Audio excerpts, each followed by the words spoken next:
Live from Napa Memorial Stadium on the campus of Napa High School. Touchdown Productions, your championship television for the Foothills, is proud to present the CIF Sac-Joaquin Section Les Schwab Tires Division I football playoffs. Tonight, your Nevada Union Miners take on the Napa Indians. All the action is coming up right here as we proceed to the city championship game. This is your Foothill Game of the Week.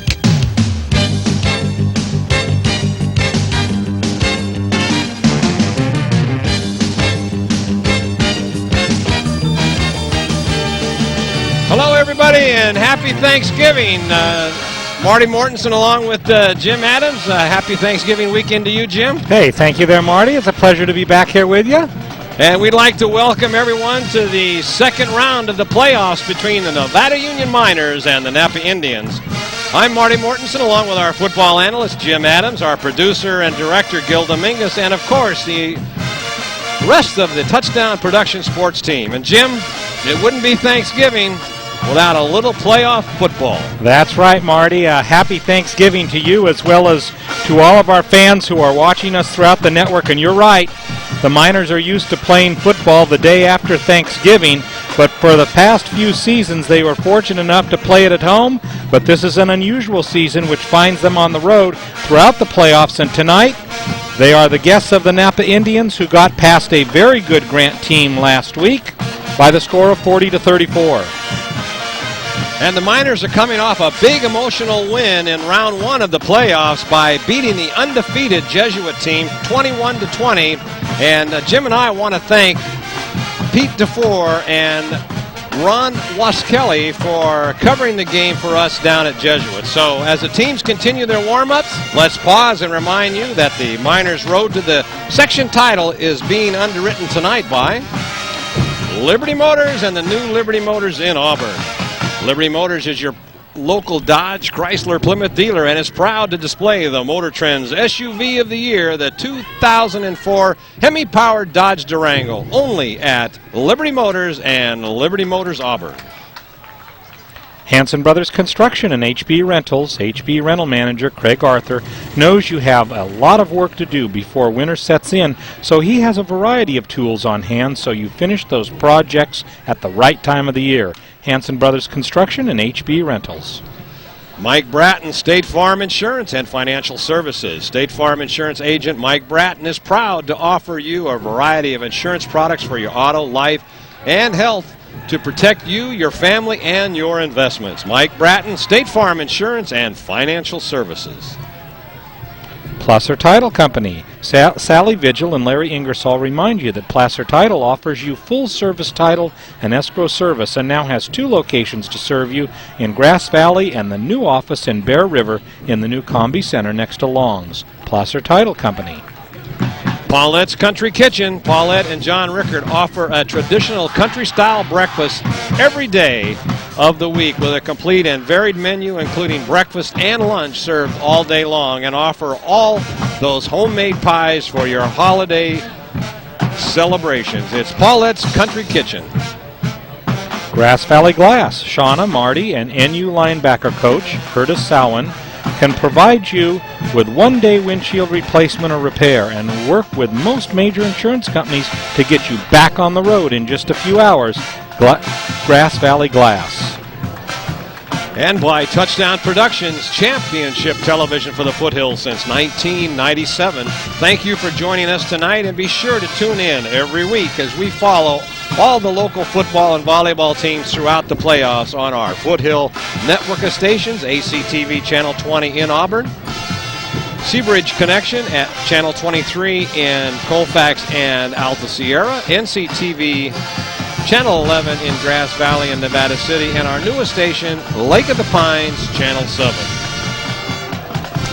Jim, another exciting night tonight.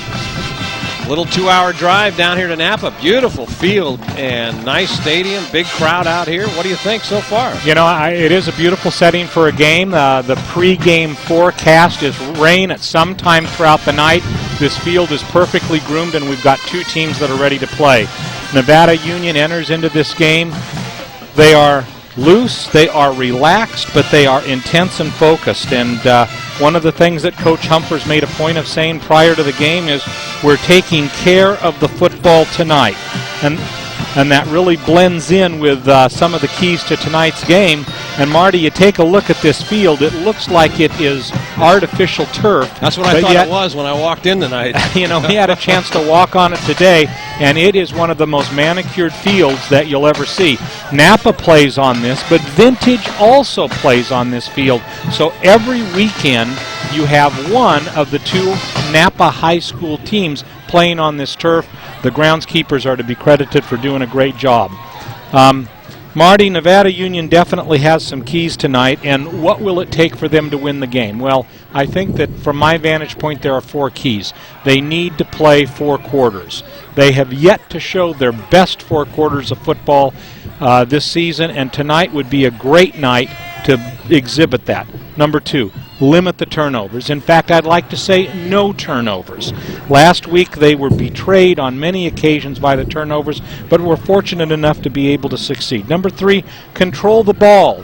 Give the defense a break by controlling the ball and moving the ball with a fast tempo offense. They will be able to rest the defense and put the points on the board. And my 4th key is score. They're going to have to score some points. This Napa team is not going to be held off of the scoreboard, so they have some things ahead of them. And let me give a 4B. 4B in this particular situation is for them to be close by halftime, because if they're close at halftime, Napa has 7 players that go both ways on both offense and defense. So if Nevada Union, with their fast tempo offense, can be close at halftime, Marty, I think the pendulum could swing definitely NU's way at halftime, and the second half, if they play it right, could belong to NU. That's how I see tonight's game from NU's point of view. Excellent comment. Right there. That's I think you're right on top of it, Jim. And we'll tell you that the Foothill Game of the Week on the Miners' Road to the section title is being underwritten tonight by Top This Truck and Auto Accessory. Chuck Cavros serves up truck and auto attitude every day with a selection of truck products for all the construction and commercial trades, including weather guard, DZ, racket truck racks. It's Top This Truck and Auto Accessories.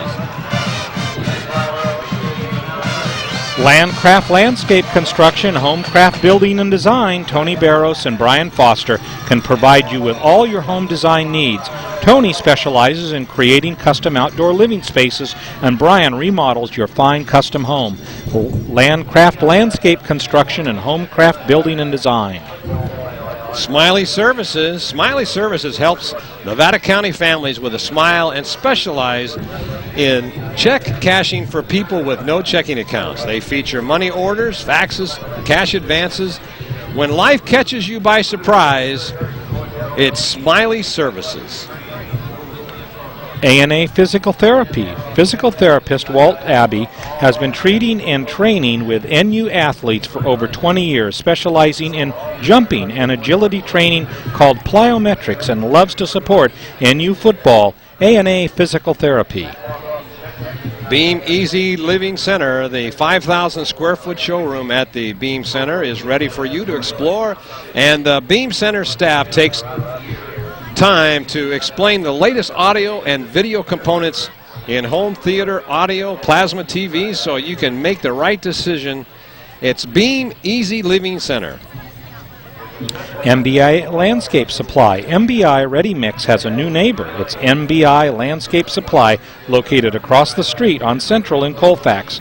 MBI Landscape specializes in U-Cart concrete service for small jobs, along with many forms of landscape materials and retaining walls. MBI Landscape Supply.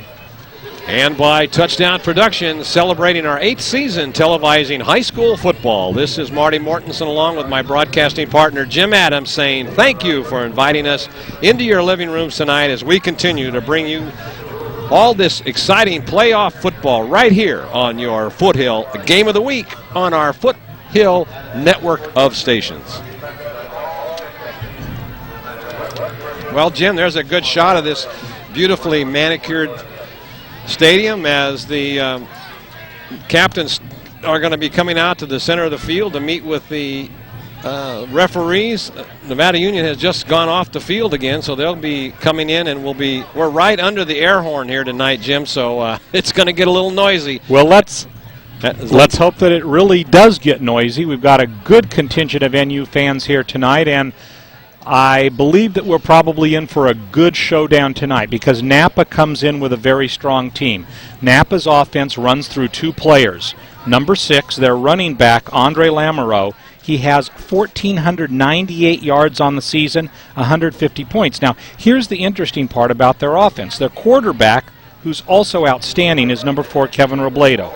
Kevin has 875 yards this season, and he is their number 2 runner with 738 yards behind Andre Lamoureux. So a very potent offense, a good offensive line, a good defensive line, a very well-rounded team that has had an excellent season, and they're going to be a tough team to stop tonight. They're going to give Nevada Union their hands full on offense and defense, and here you kind of see our grid. Here is what is happening tonight. Nevada Union, of course, here at Napa, round 2 today. Elk Grove is playing at Granite Bay also tonight, and the 2 victors of those 2 games will move on to the city championship on December 4th. So we've kind of set both teams, Marty. There's the grid for who will go where. We're in for an exciting contest tonight in which hopefully Nevada Union can put forth their best game of the season. And there's Nevada Union coming out of their locker room and leading the charge, coming out of the 4 captains. Looks like we got Nick Cartan, Brenly, and Herrera. And we also have Andrew Jackson. They'll be coming out the center of the field. Andrew Jackson was especially fired up before the game, probably the most intense I've seen him this season. A real inspiration, playing both on offense and defense. He and Nick Cartan are 2 keys in tonight's game. If I were to look to 2 people other than the Herrera brothers who could make a major difference tonight, one of them is Nick Cartan, the other one is Andrew Jackson. So I'm looking for big games from the Herrera brothers, from Nick Cartan, from Andrew Jackson, and boy, if that Brindley boy can contribute too on defense like he did last week against Jesuit, we're in for a very tight and exciting contest. Captains are meeting now at the center of the field.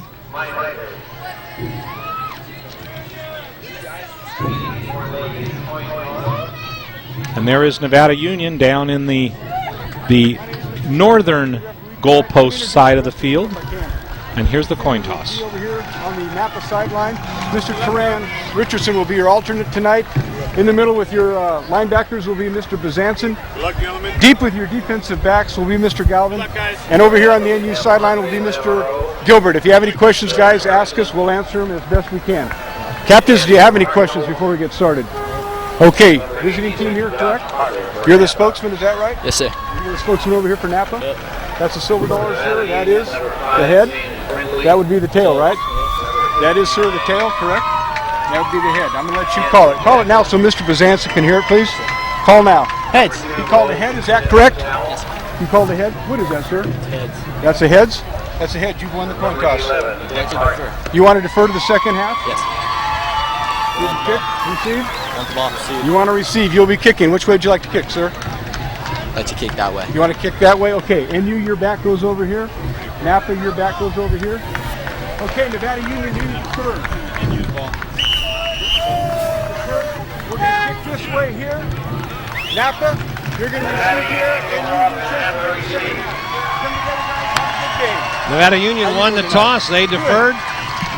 They'll get the ball at halftime. The defense will be out here at the start of this game. So we're just about all set for round 2 of this exciting Division I championship, and let's see what happens. You know, Marty, I think that's exciting that NU is going to play on defense first, because we're going to really be able to see Lamoureux and Robledo, the 2 keys to the offense, really start in there. And let's all rise for our national anthem.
Well, the fans are fired up, Jim. We've got a full section over here on the Nevada Union side. I think we're matching the crowd that showed up here from and only had to drive 5 or 10 minutes to get here. Marty, I'm shocked. We have a huge crowd here from Nevada Union this evening, and they're here to see this big confrontation. And as I said a moment ago, I'm really excited to see Nevada Union come out on defense. They will be tested tonight on defense. However, if they can adopt that bend, no break approach that they've had for several weeks now, including the game last week against Jesuit, in which they held the charge, Nevada Union will put forth a great effort, and it will be an exciting contest. Chris Ulinski will be kicking off for Nevada Union tonight. Yeah, we talked to him before the game, and he's all fired up tonight. He's ready to go. And for our play-by-play of the second round of the championships here in Sac-Joaquin County, Marty, take it away. Thanks a lot, Jim. And we're just about ready for the kickoff as Ulinski sets the ball up on the 40-yard line. Deep to receive is Forbes and Robledo. Here's the kick. That's going to be short of the end zone, but taking about the 3-yard line up the left side. Big coverage by Nevada Union, but he gets all the way out to about the 26-yard line. They're going to spot it on the 27, Jim. So the players to watch again, number 6, Andre Lamoureux. He should be in the backfield. And number 4, the quarterback for Napa, Kevin Robledo. Robledo having an excellent season at quarterback. Completed in one stretch last week, 7 of 8 passes. Lamoureux also having an excellent game last week against Grant in their victory. Coming up over center is Valencia. Single back in the backfield, 2 wideouts. There's the option play. He keeps it, goes over the left side, and Nevada Union stops him just for a short gain on about the 30-yard line. And that's a lot of what we're going to see tonight. Napa's offense on many occasions will operate from that option. The option will have 3 looks.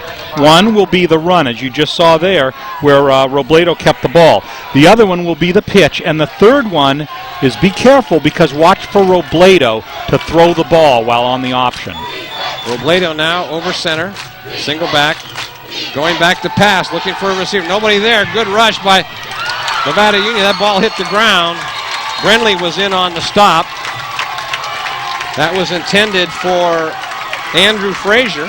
And speaking of Andrews, Andrew Jackson, a great pass rush there, hurried Robledo, and as a result of that, he threw it behind the receiver.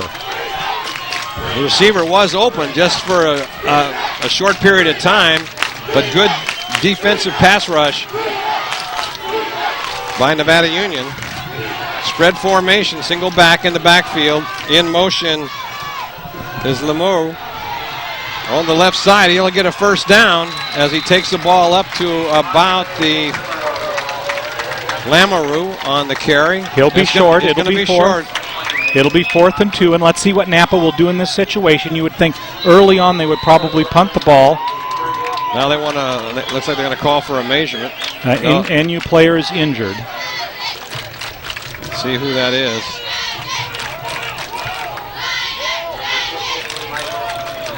Mike McLean, who is in his 2nd week back from a series of injuries, is down on one knee over on the other side of the field. Yeah, Coach Humphreys was telling us tonight before the game that he was excited to have Mike back in the game, and now he's a little slow getting up, but now he'll head for the sideline. And he looks like he's walking under his own power there, so that should be a 4th down and about 2.5 yards for Napa, and they go back into punt formation. So watch for Nevada Union here on the return. Special teams is one of the tiny cracks in Napa's armor. Not necessarily great on field goals or on punts, so let's see what happens here. Nevada Union having their first chance to be offensive. Brenly and J.B. Beardimple back. Now they go into a fake. They're going to try to draw him offside, but that's not going to work. Nevada Union is trying to bark the signals out. They're going to run the clock down, and then maybe they'll call timeout or take a 5-yard penalty. Oh, no, and then just before the clock ran out, and let's see, there's going to be, it might be an illegal I think there's going to be motion. Yeah. But let's see first if they held them. But he may have gotten the first down.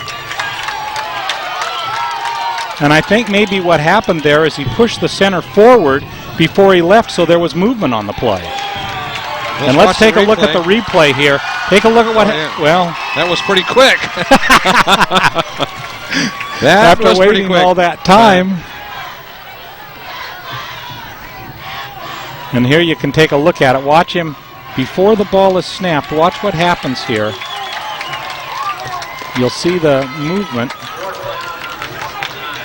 And there he is. Look at him in motion there before the ball is snapped, and they caught that. Good call by this officiating team. And now Robledo goes back into punt formation on a 4th and 7. You'd think that he would punt here. So let's see what happens.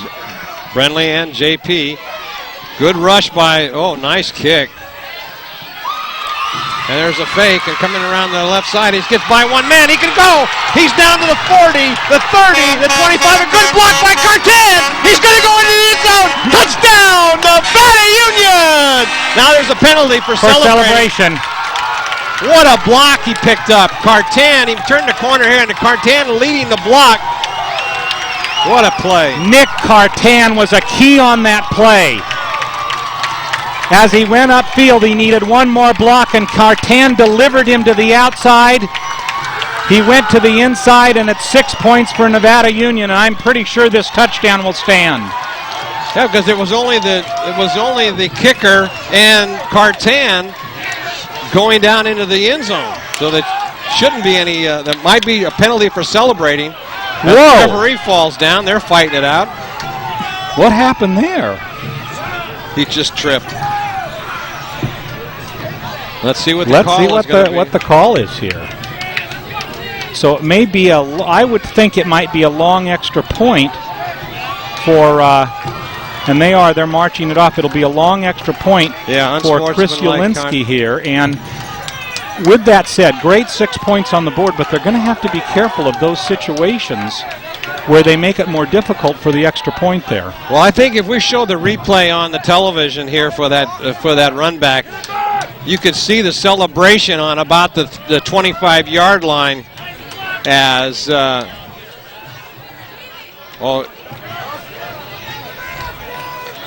personal foul against Napa. Napa, and the touchdown. And the touchdown counts. So Chris Ulinski in for the extra point, which will actually be a 27-yard extra point, 26-yard extra point. Well, that was pretty exciting to start this off for Nevada Union.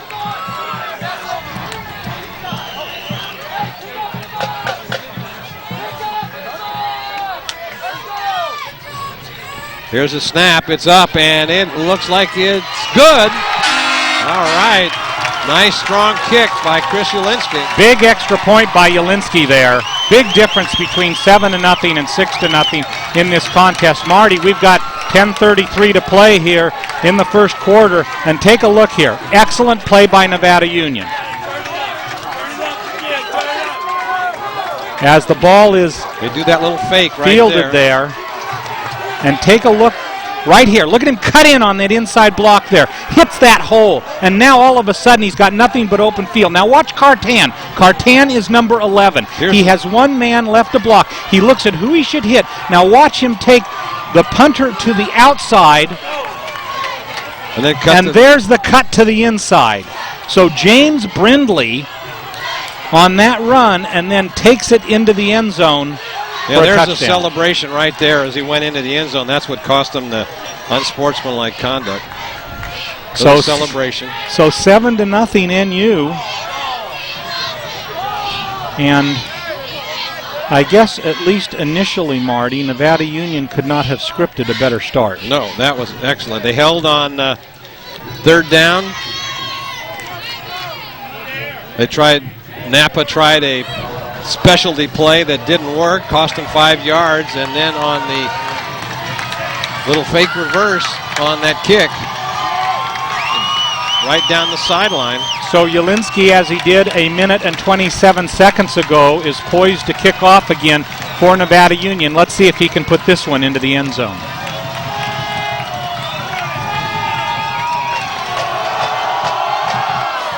That little squiver. It's going to be taken down there by Frazier, and he gets sandwiched about the 30-yard line. And let's show you the block that really sprung this. Take a look right here. He hits the hole. Look at right there, that block, the one on the right there, and it looks like that one was delivered by Reese Minor, number 6, and there he breaks right through. So Brindley then has open field, and all Cartan has to do, look at him look over his right shoulder, but he realizes that Robledo's the guy he's got to take out, and he does.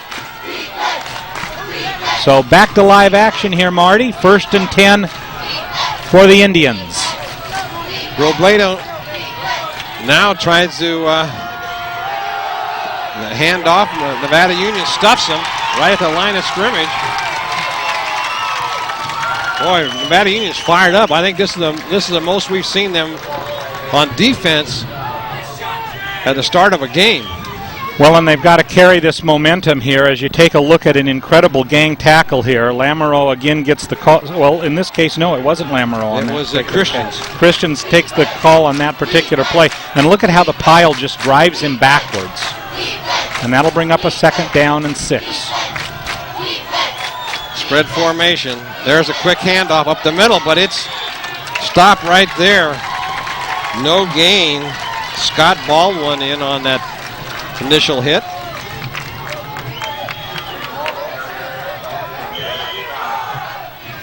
Shane Freeman comes in the game. This sets up a 3rd down and passing situation.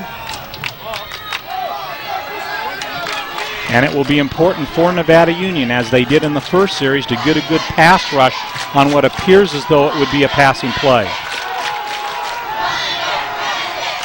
Shotgun formation, and there was an illegal procedure. See what they call.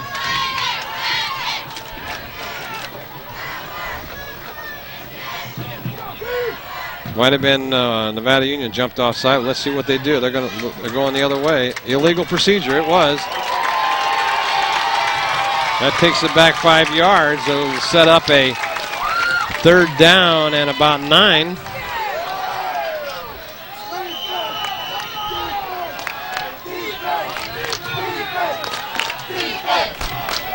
Now they're in a definite passing situation. Well, we thought it might be either way. This is most definitely a passing situation here for the Indians.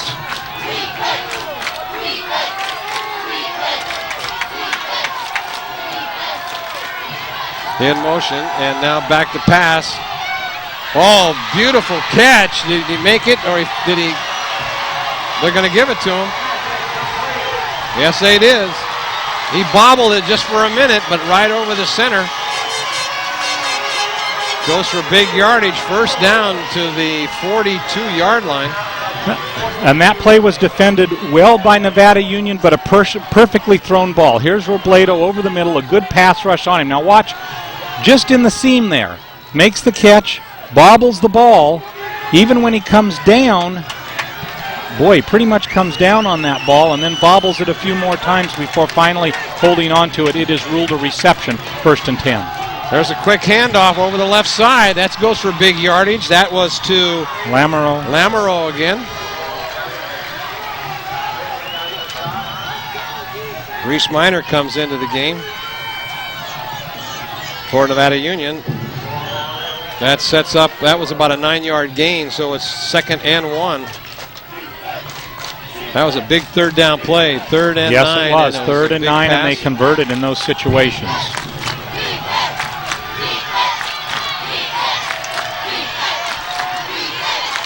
Robledo over center. There's another same play again over the left side, and that's going to go for a first down. He gets across the 30-yard line into. So the second first down of this drive by the Napa Indians.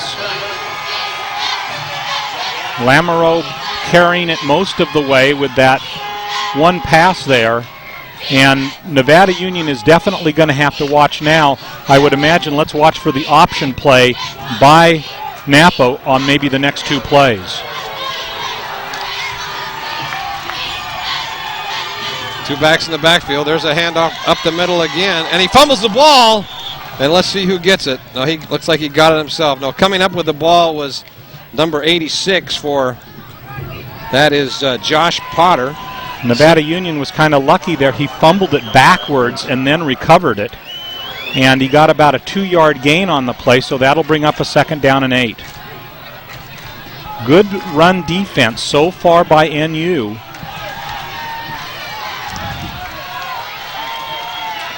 High formation. There's that option, and now it's a pitch back, but coming up and making that stop. Big play right there. And there's a flag, a late flag on the play. Let's see what that was. Jacob Moore came up and made the stop.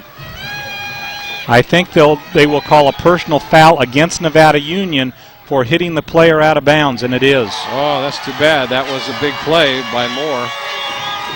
So that's a killer. That will not only take them half of the distance to the goal, but will also place Vintage at about the 16-yard line. And here it is. Take a look. There's the pitch. Breaks to the outside and is tackled. And let's see what happens. And there's a late hit. Now the ball will be spotted on, let's see where they're going to put it down. Reese Minor with the late hit there. That puts the ball at about the 14-yard line, where on the personal foul, instead of a 3rd and 6, a 1st and 10 for the Napa Indians. Once again, the I formation. Over the right side this time, big hole. Coming up and making the stop for Nevada Union was Sussberg.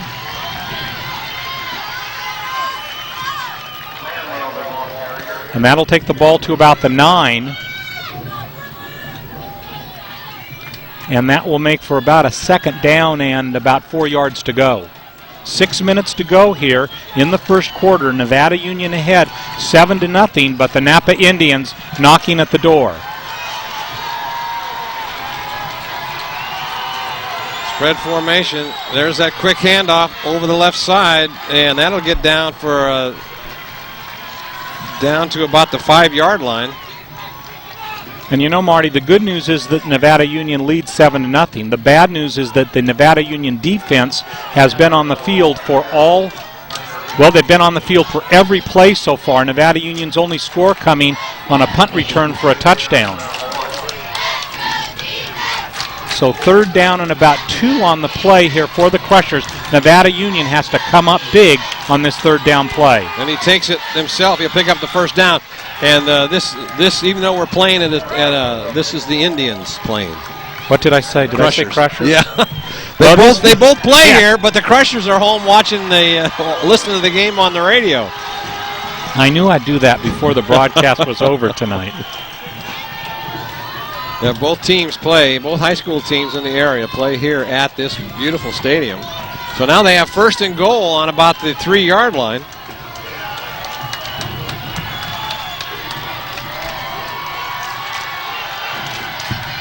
And there's a handoff over the left side. He takes it down to about the half-yard line. See where they spot it.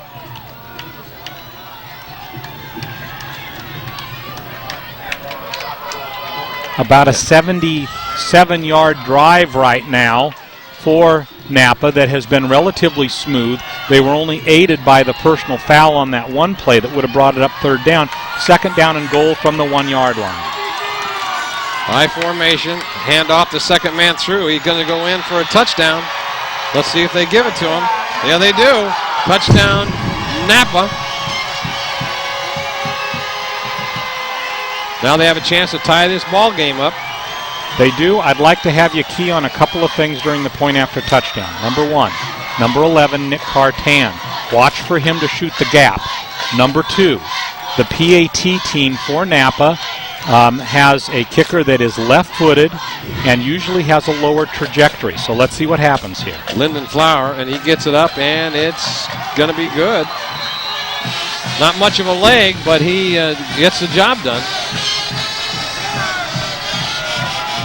So the Indians come right back, tie this ball game up, and Nevada Union still hasn't run a play yet. And we're 4:14 left to go in this first period. Well, Nevada Union will get the ball now, and hopefully that will give the defense a little bit of an opportunity to rest. Although Napa did take the ball about 72 yards on that particular possession, Nevada Union played really relatively well on defense, especially against the run.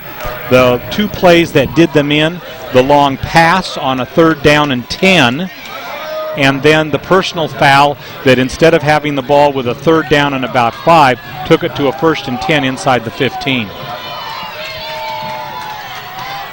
So back again to receive this kickoff, Brenly and J.P. Beer Temple. Kicking the ball is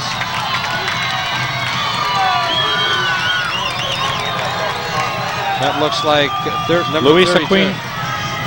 Aquiniga. That's easy for you to say. Referee gives him the go-ahead. See what Nevada Union can do here. It's a squibber. It's going to be taken up short by... That was Bo Castle. He just slides to the 35-yard line. So and that happens a lot on their kickoffs. And prior to the game, the receivers were told, if you get the ball, don't try to be a hero. Protect the ball and hold on to it. So Nevada Union, Marty, on that particular play, they pick up with an excellent gain up to the 35-yard line where they'll set up shop. Nick Cartan at quarterback. Cartan now barking signals. He hands it off over the right side.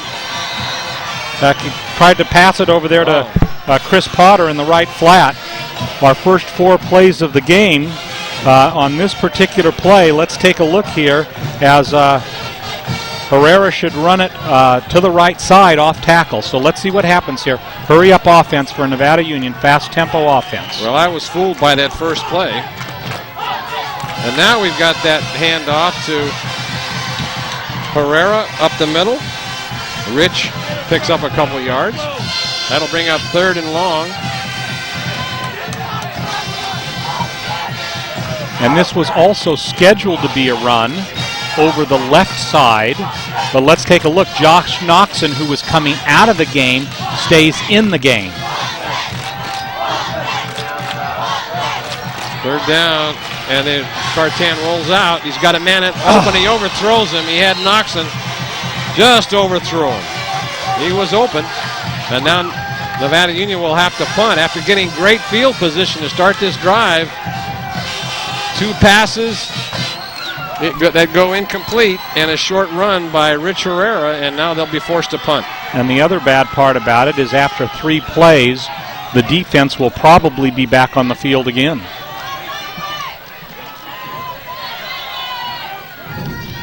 There's a good kick. It's going to take a Nevada Union bounce. It'll go down to about the 18-yard line. Took an extra bounce. Good kick in there by a 44-yard kick by Chris Jelinski. Exactly what the doctor ordered. The bad part about it is the NU defense is back onto the field. They didn't have much time to rest up as the offense went 3 and out, and that'll bring up 1st and 10 from the 18-yard line for these Napa Indians.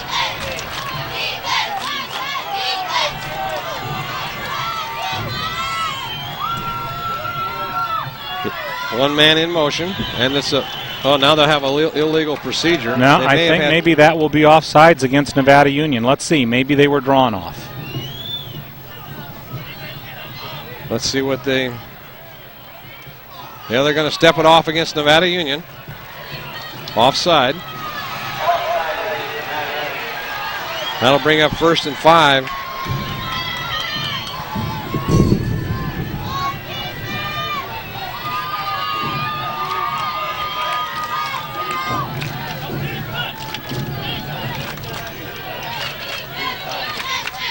Pelfini goes way out to the right. Forbes to the left. There's a handoff. Coming up and making that stop is Brenly. And a good hit there by Brenly, streaking in from the left side to pick him up and take him down on the play. And that's good enough for the first down. Clock continues to run here in the first quarter. 3:12 left. Score all tied at 7-7. And for NU with a 1st and 10 here for the Indians, a good time to make a good defensive stand. They're changing their setup a little bit, and Andrew Jackson comes over to the other side. There's this option play, and he hands it off for just a couple of yards. There's Lamoureux. Lamoureux again on the carry, and Nevada Union saw something there offensively that caused them to switch at the last moment. Prior to the game on defense, they worked on a variety of different schemes depending upon what Napa showed them when they came to the line of scrimmage. And on that particular play, Andrew Jackson went from the right side, switched over to the left side to defend, but the play went to the left side. So it is 2nd down and about 6. There's an inside handoff, but boy, coming up for it, making that stop. Big play in there.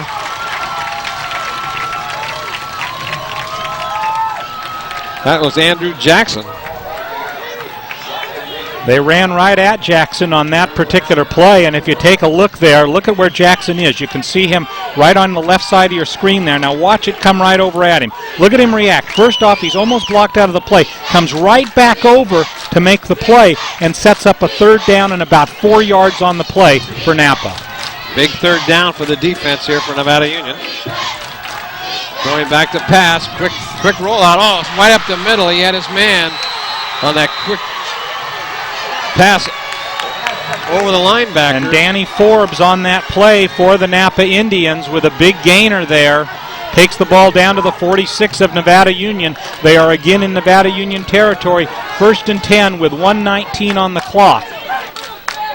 And again, we're having clock problems here. The clock isn't running when it should be.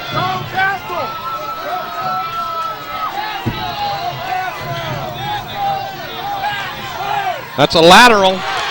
And I think, now they're going to call it incomplete.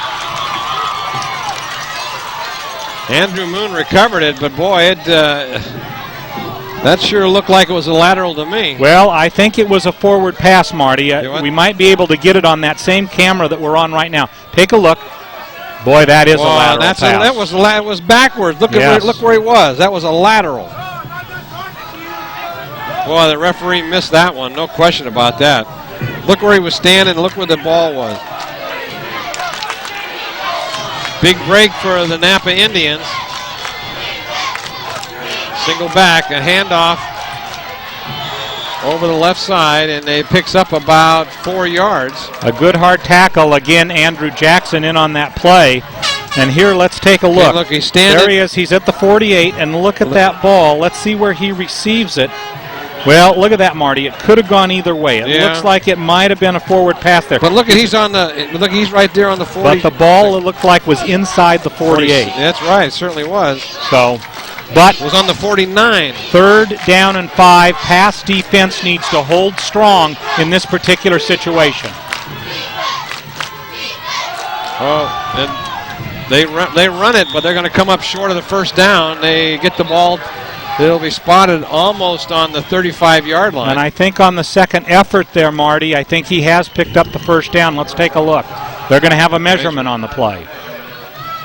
So Nevada Union had held him, but those last 2 yards of surge there took the ball to about the 40.5-yard line. The 35.5-yard line. And I think that will. I think that they got enough for a first down.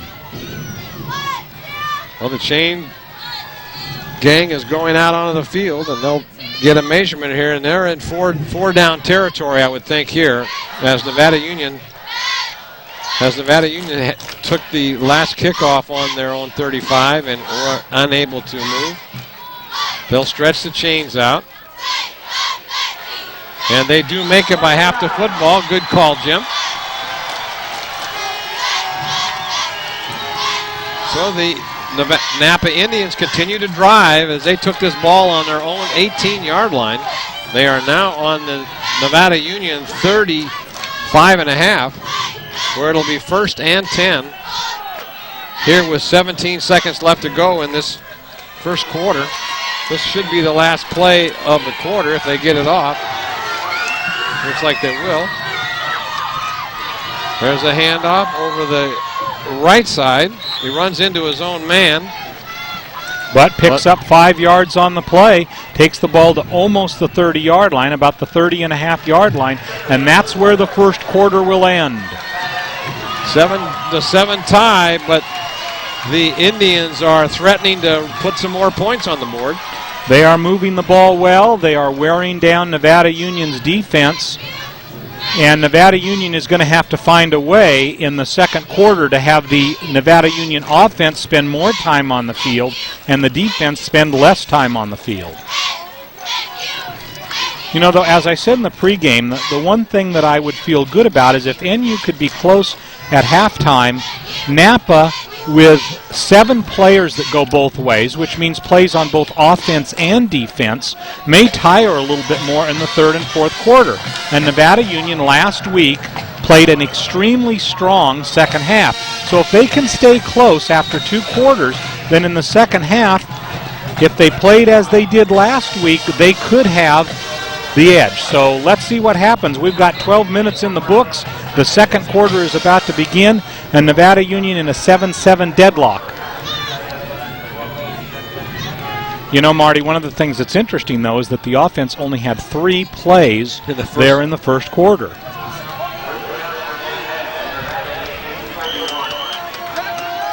So it'll be 1st and 2nd and about 6. And there's another pass right in the seam and takes it on down to the 15-yard line. That'll be a first down. And a load of NU defenders there, but wide open for the Napa Indians. And that'll be a 1st and 10 from the 14-yard line. And now it's time for Nevada Union's defense to really hold in this part of the drive. The Indians, for the second time in the contest, penetrating the red zone with the ball at the 14. Spread formation, 2 backs in the backfield. There's that inside handoff again. Nevada Union comes up and stuffs it for hardly any gain at all on that play. and he was crushed just beyond the line of scrimmage there. Excellent play by the Nevada Union defense, and he's given a charitable spot there at the 14-yard line. Really, it looked like the hit occurred at about the 15, but that will bring up a second down and about 9 on the play.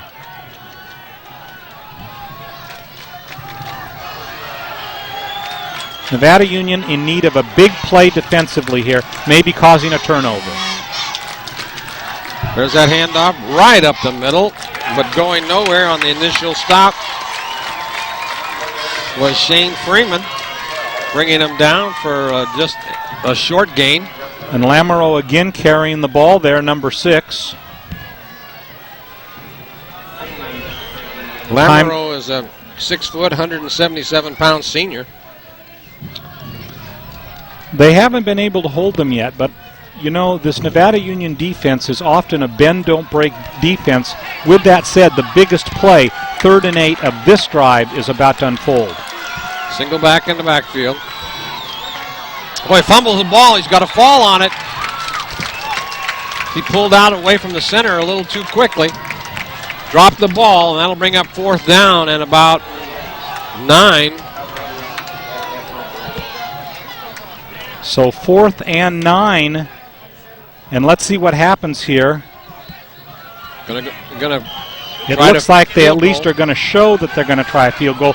And let's watch Nevada Union on defense here. And it's up, and it looks like it is good, and it is. Nearly blocked. Almost. Well, they come away with 3 points. Good stop by the Nevada Union defense. Gil, if we get a chance, show that one on replay. I'd like to see that again. The field goal there. If you take a look here at the field goal, one of the things that you're going to see, and I'm going to highlight this because this could come into play at some point in the night, is the right side of Nevada Union's line. If you watch, they will shoot the gap and come in at the ball very aggressively. This kicker lines up not as far back as some, has a lower type trajectory, is a left-footed kicker, and they feel that from that right side of the Nevada Union side. Now watch here, it'll probably be Nick Cartan. Watch the right side of Nevada Union's line, and watch here. See, look at the penetration, and just barely misses it. Almost got it. It just clears the inside of the. And Marty, I think it goes without saying here that Nevada Union needs to have a good, long offensive drive. There's a squib kick again, and Castle is going to take it, hold on to it, and he slides to a stop, and that'll go. They'll mark it on about the 39-yard line of Nevada Union. Well, they'll take it over 1st and 10, and now Nevada Union has got to go on maybe a 15-play drive to give the defense a rest, because the defense has been out there the whole night. Cartan overs in. There's a handoff to Rich Herrera. He breaks it through, and he's going to get by one man. He's got nobody else. Oh, beautiful block. He could go all the way. He's at the 10, the 5, and he's touchdown, I think. No. They're going to spot it on the 1-yard line. Wow, what a run by Rich Herrera. You know, Marty, look at the center cone there. The center cone has been uprooted. He dove right into it. How could that not be a touchdown? Well, he may have stepped out of bounds on the way to the end zone. What a run by Rich Herrera. And they hurry back to the line of scrimmage. So big run by Rich, as now they're going to come back and regroup. The ball has been spotted on about the 1-yard line. Big yardage. That ball was spotted on the 39, got all the way down to the 1-yard line. Both Herrera brothers in the backfield. Handoff to Ryan Herrera, and he goes in for the touchdown. Touchdown Miners. Marty, a 2-play drive.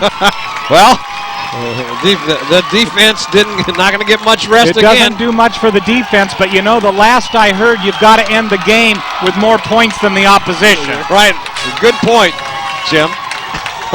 And another big extra point here for Chris Ulinski, 13-10 right now, and a extra point here would give NU a 4-point lead.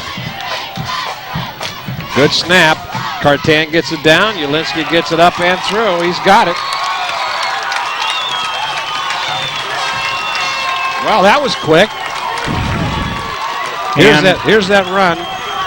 Let's take a look here. And the Nevada Union line opening up a nice hole. Or here's the big run. And take a look at how Herrera finds that hole, breaks into the secondary, a couple of good blocks. Here comes a nice move right there to get around number 9, who is Johnny Patini for Napa. And then there's a big block right there. I didn't see who threw that, but that was Cartan. Nick Cartan. Another good block. The quarterback all the way downfield. And let's see, 23 comes over and knocks. Now let's take a look. Okay, There's the dive. They knocked him out at the 1 yard line. Absolutely. You know, Marty, you got but it's where the ball. Look at where Nick Cartan is. Yeah. There he is, number 11, right next there. Right next to him there is number 58 for Nevada Union. Eric Tilley. Yeah, and Nick is right there on the play, and then here's the touchdown play that culminates the 2-play drive, crashing into the end zone. Nice run. 2 runs, 7 points. Well, Eric and Ryan Cadre have got the same number on their jersey, so it was more than likely it was Ryan Cadre. There's the kick. It's going to be short. Coming up for it is Forbes, and he gets stopped in there by a nice tackle by number 14. Jim Gamble on that play. Nice tackle by him. And Zach Callis was in there. Okay, so let's catch our breath here. 14-10 Nevada Union. The defense is back out on the field. Nevada Union has had a total of 5 offensive plays, but they parlayed that into 14 points and a 14-10 lead. The defense back out for another drive by Napa. There's that handoff, but it's a fumble. No, it was the option again. There was the option where Robleda came over to the left side. Nevada Union plugged that hole, and so he gets a short gain of only 2 yards. One of the things they do really well, Marty, is that option, and that option is very deceptive, and Nevada Union is going to have to watch it because sooner or later a pass will come out of that option.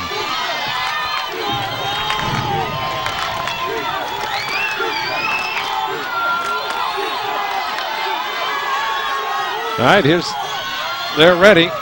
There's a pass. He's got a man wide open. Nobody there. He's at the 40, 35. Good speed. They're never going to catch him. He's going to go all the way on down. 5, touchdown, Indians. Whoa! They had a mix-up in the secondary because there's nobody on him at all. Well, the Nevada Union defender definitely bit on that pass play. No, I think on that run because it looked like what I mean is he bit that there was going to be a run, and on that pass play, it left the receiver number 9 for Napa, Johnny Pelfini, wide open. Boy, was he ever! There was nobody there, and then he turned on the afterburners. So here comes the extra point attempt.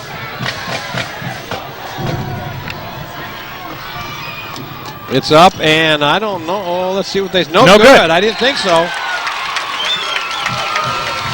That makes the score 16-14. It's a 2-point game. Here's that touchdown. Take a look at it. And this is one of the things Nevada Union is going to be careful of. Look at what a great fake that was. And they're on the play. Nobody there. No. Look at that. He took that ball in the 50, but then he just cranked up the speed, and there he goes. Nobody even come close to him. Touchdown. Big play. And the Miners are going to have to be more disciplined on a play like that because Napa will show you many offensive schemes, and that's just another one right there.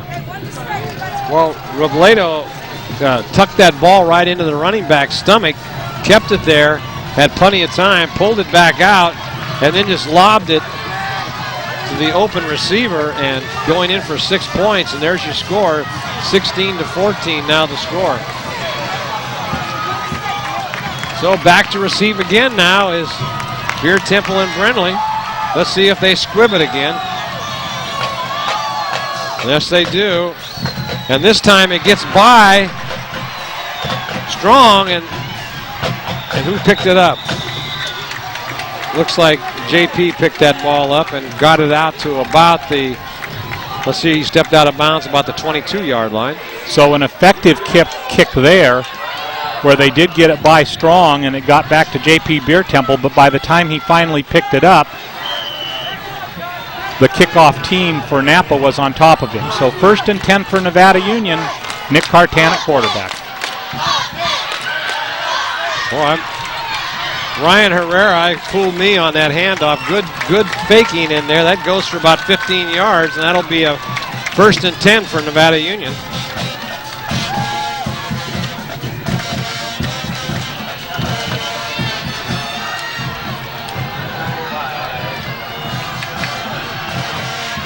There's another quick handoff over the right side. Goes for about 6 yards. And Nick Cartan is calling the play in the huddle right now, and they've called timeout, an official's timeout here. Spot the ball as up the line of scrimmage very quickly. One of the Napa players needed to adjust his helmet.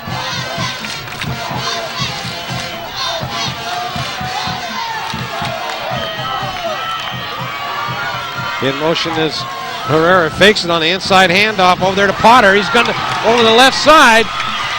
Oh, nice open field tackle by Donnie Forbes. That saved a touchdown right there. And Donnie Forbes, there's another individual who's going both ways tonight. Nevada Union, with that fast tempo offense, feels that those are the players they can exploit in the 3rd and 4th quarters if they wear them down a little. Well, they're in and out of the huddle in a hurry. There's a handoff to Ryan Herrera, and he'll go for the first, close to the first down. Let's see where they spot it. Dragging tackles with him. He picked up about, let's see where they spot it, picks up about 6 on the play, and that'll bring up a 2nd down and 4. Nevada Union catches its breath momentarily, comes a little bit slower up to the line of scrimmage. In motion is Rich Herrera. There's a fumble, and it looks like coming up with the ball is for Nevada Union. Let's see what they say here. I thought Cadre had it. Now they're going to give it to. Now they're going to give it to the Indians. That'll be a big break right there as Nevada Union was driving. The defense once again is back on the field. So the first turnover goes, and Nick Cartan did not quite get the ball completely. Look at him come out, and there's the ball right on the turf. Now what happens then, look at it laying there and rolling. That's off to the left side of our camera there. And it looked like Nevada Union had the first shot at it. There's a run over the right side. Goes for about 4 yards. 22 on the ball carrier. That's Clint Christian. Picks up about 6 yards. It'll be 2nd and 4.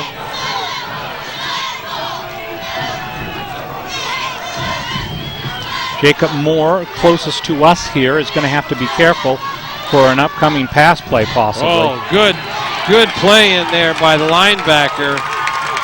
David Sussberg came up and met the runner in the backfield. Boy, Sussberg did a great job there.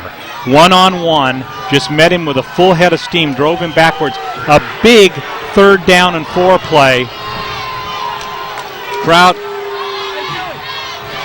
is a little excited about that. Here it is. Yeah. Look at Sussberg. Bang. Comes right into him and then drives him backwards and gets a good gang tackle. Big 3rd down play coming up for Napa. Shotgun formation. Oh, and that was a big play. Oh, now they're going to get a penalty again for roughing the passer. That's a big rush by Nevada Union, but they're going to get tacked on another 15 yards as they're just making a mistake right there as they roughed the passer. And you could see that developing as the offensive line allowed the defensive line to penetrate. You knew that something short was going to come over the middle. And now they're going to step off 15 yards. for roughing the passer. Big play right there for these Indians. So another major penalty against Nevada Union, another personal foul penalty. Takes the ball down to the Nevada Union 37-yard line. And I think that was Jim Gamble maybe on the play that came in a little bit late.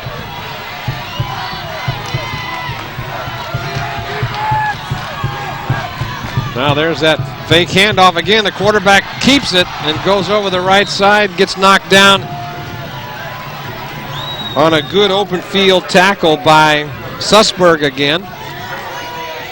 And Sussberg was kind of the last man to stop him. That had touchdown written all over it. 5 minutes and 8 seconds to go in the second quarter. Nevada Union trailing 16-14 with a second down and about 3 for the Napa Indians.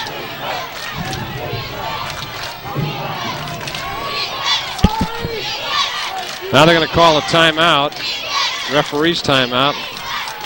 Might have some equipment problems. Now they're going to run it again. Plays back in. And Nevada Union needs to return the favor and get a turnover in this situation. Oh, he stepped out early, but now he's rolling out. Big rush. Throwing deep into the end zone. Oh, and it just overthrew him. As going up early was James Brenly, and he had already made the jump well before the ball got there, and the receiver almost came down with it. And that was the type of pass, if NU had defended it a little bit better, that could have been intercepted. Could have, but Brenly just went up a little bit too early, and he was on the way down when the pass went over his head. Third down and a long 3 for Napa. They've been excellent on third down conversions tonight. 3rd and 3. Nevada Union's defense is going to have to come up with a big play right here.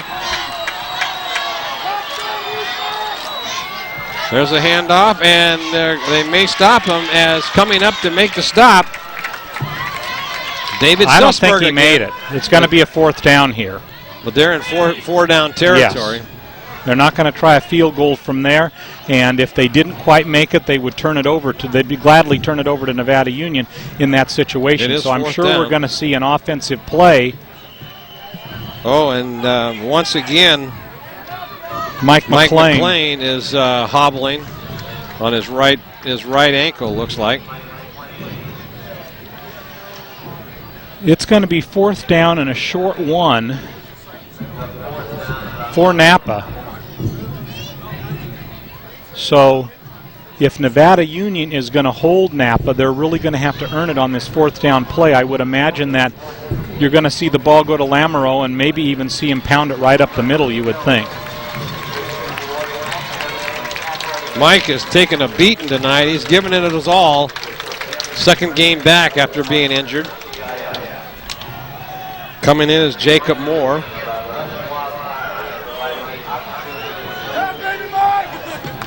So a big 4th down play here for Nevada Union on defense.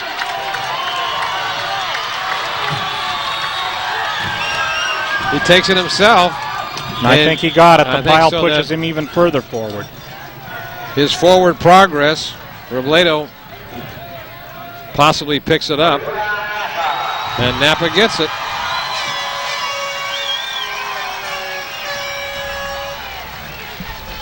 So it'll be 1st and 10 now on the Nevada Union 27-yard line.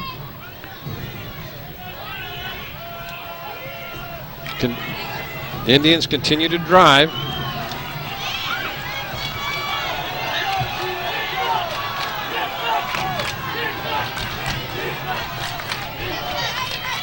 There's that option. Hands it off, and big yardage. Gets it down to about the 20-yard line.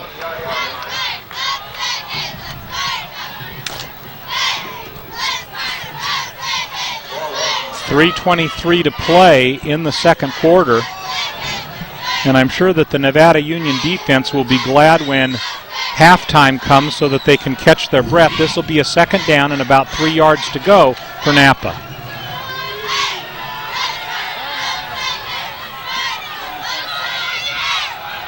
There's a handoff. That picks up a couple more yards. They continue to grind it out on the ground.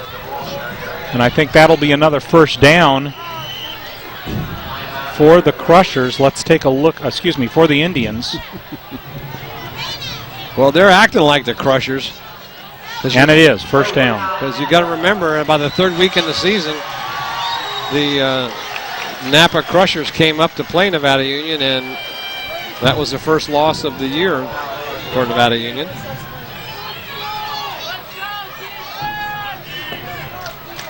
So 1st and 10 on about the 16-yard line. Crowd yelling for the defense to step up.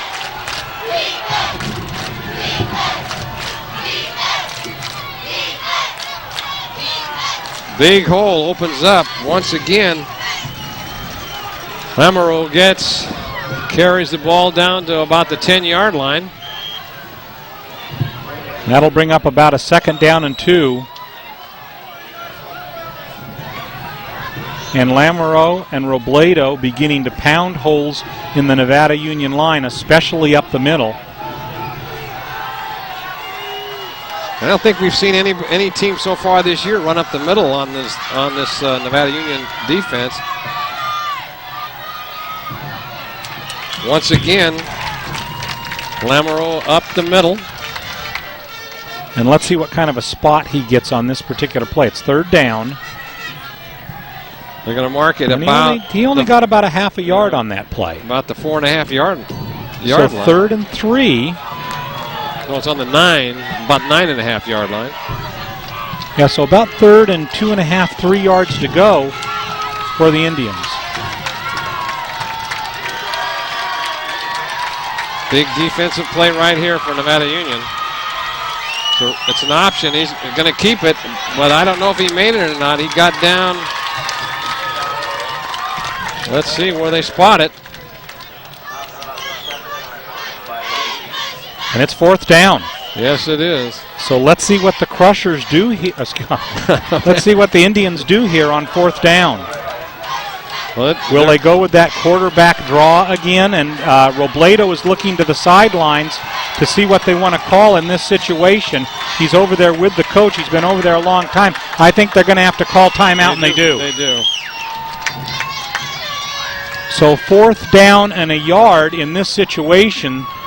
In the previous times that they've had either 3rd or 4th and very short, they've gone with the quarterback sneak right up the middle. They only have about a little over half a yard to go for a first down. And we only have 1 minute and 4 seconds left to go in this first half of this ball game. Nevada Union trailing by a score of 16-4, so a big stand right here would definitely set the tone for the second half. There's your line score, 16-14.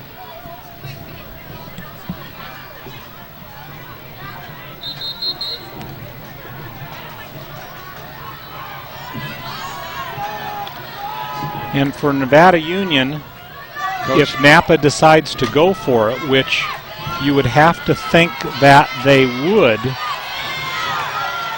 a big play in this situation. Well, they haven't been thrown for any loss tonight, so I would assume that they would go for it. Coach Humphers is laid off the field, and it looks like they may have it. There's a forward motion. We'll give them a first down. Let's see where they spot it. I was going to say. Oh, he got a very generous spot on that.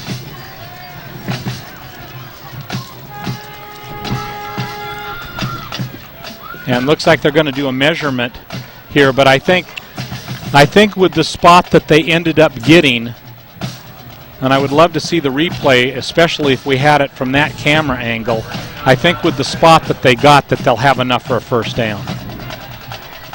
Well, you've been right so far tonight.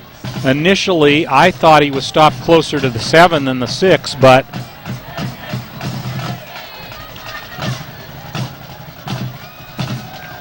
and it is a first down. By about 2 feet. Yep. So it'll be first and goal for the Indians. 1 minute left on the clock here in the second quarter. And here's the play right here. Take a look, and there, he's met right there and taken down right there and pushed back to about the 8, but they give it to him for a first down. There's a pitch, and it goes. He's going to run out of bounds. Good defensive play by the left side of the Nevada Union defense, forcing that errant lateral. Goes out of bounds, takes the ball all the way back to about the 17-yard line. So that's interesting. A first and goal from the 6 becomes a second and goal from the 17.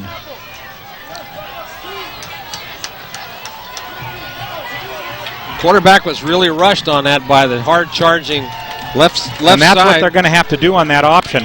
Let's see what Robledo comes up with on this particular play. And I think NU's going to call timeout.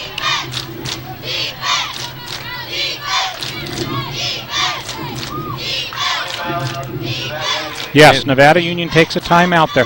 And that, Marty, I think that's a great timeout, because here we are with 50.9 seconds to play. A first and goal at the 6 has become a second and goal at the 16 or 17-yard line. And so this is a real critical point, because if you remember, one of the points that we made early was Nevada Union, if they are close at halftime, they should be able to do better in the third and fourth quarter. And they're 2 points behind with 50.9 seconds to play. So if they could hold in this situation, or minimally limit Napa to a field goal, which would only put them down 5 points, they would be in excellent shape going into the second half, where they will receive the ball to start the second half. So Dave Humphers in this situation out there with his defense, making sure that everybody understands their assignment, realizing that Robledo may be more prone to passing in this situation than as he has done the vast majority of the time running. And as Humphers leaves the field, the defense faces a second and goal from the 16.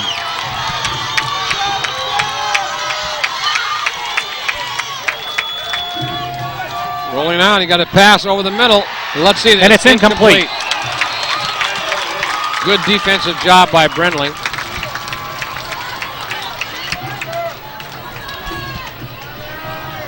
So what was a big second down and goal from the 16 becomes a huge third down and goal from the 16.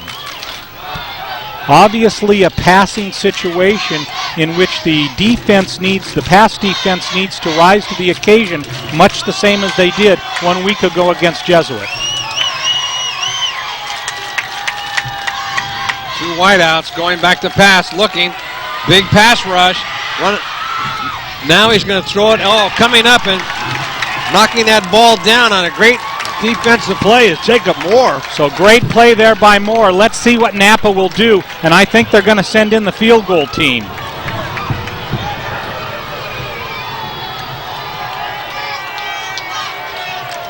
So they'll remark the ball. Let's take a look. Fourth down here. Here's a replay on that pass, and he rolled out. And look at how Moore gets his hands in there right at the very last second on this particular play. Right there. Watch that left hand come in right at the last second. Perfect defense. Bang. Knocks it down. And here comes a field goal attempt. High snap. Ball. And whistles. There was whistles first. It went wide. However, there might have been an illegal procedure if they're going to.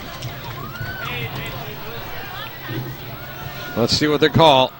Timeout, Nevada Union. Was called by Nevada Union. So Nevada Union has the misfortune of calling timeout when the kick was wide right anyway, so they're going to give another opportunity. The kick was long enough, so he's got plenty of leg.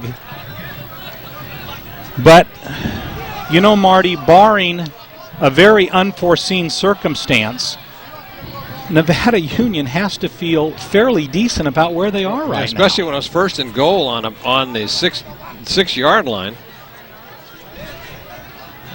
And they've probably had about a half a dozen offensive plays tonight. They've only thrown through 2 passes, and both of them were incomplete. So here we go again. Napa lines up. This will be a 43-yard 43-yard field goal attempt. No, they're spotting it on the 23. Oh, excuse me, 33 yards. 33 yards. Your math is a little suspect, Jim, but that's okay. A little hazy. Yeah, let's see what happens here now. Now they're gonna. Oh, and a nice hit. Down he goes. Look at that.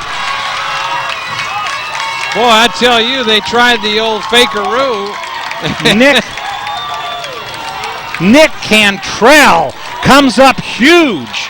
He didn't bite for a second. And when the holder came up with the ball, Cantrell was there to bury him. Watch here how they shield the ball, but Cantrell doesn't bite for a second. Now he's trying. And as Robledo, the holder, the quarterback, rolls right, Cantrell is there to greet him and takes him down like a ton of bricks. And with 32.1 seconds to play here in the quarter, NU comes up on the ball. In motion is Rich Herrera rolling out the pass, and now he hands it off underneath to Ryan Herrera. Gets it to the 30-yard line. They should be able to call timeout and use their last timeout here. They can complete a couple quick big passes to get in the range for Ulinski and could hope to have a whole different halftime celebration here, Jim. Well, you know, Marty, I can't believe where we are right now. We got 23.4 seconds to play. Nevada Union's only down by 2. They've probably got, depending upon how they use the clock, 4 more plays left. And if you told me that that Nevada Union would have run about 7 offensive plays in the first 2 quarters, you would have never thought that this would have been the scenario. Nonetheless, the defense has played, I would say overall, Marty, the defense has played a great first half. Yeah, they've given up some big plays, but they have hung in there. They've been on the field a lot tonight in this first half. So now let's see what Coach Humphers has got up his sleeve here. Now look at this. Now Noxon is on the far side here. Let's see if they go to him. And there's Rich Herrera, and he's going to get out of bounds, and he does, and he gets a first down. That runs off about 6 seconds off the clock, so takes it down to 18 seconds. The ball will be spotted on the 40-yard line. And I would say that in order for Chris Ulinski to have a really good chance, they'd have to get to about the 23-yard line, give him a 40-yard attempt. In motion is Potter, and now rolling out and getting on the flat, and that's caught to Noxon at the 50. That only took 4 seconds off the clock. Good drive here by Nevada Union as Cartan rolled out. And they're going to measure here, I think, for a first down, but I think it's going to be a little bit short based on the spot.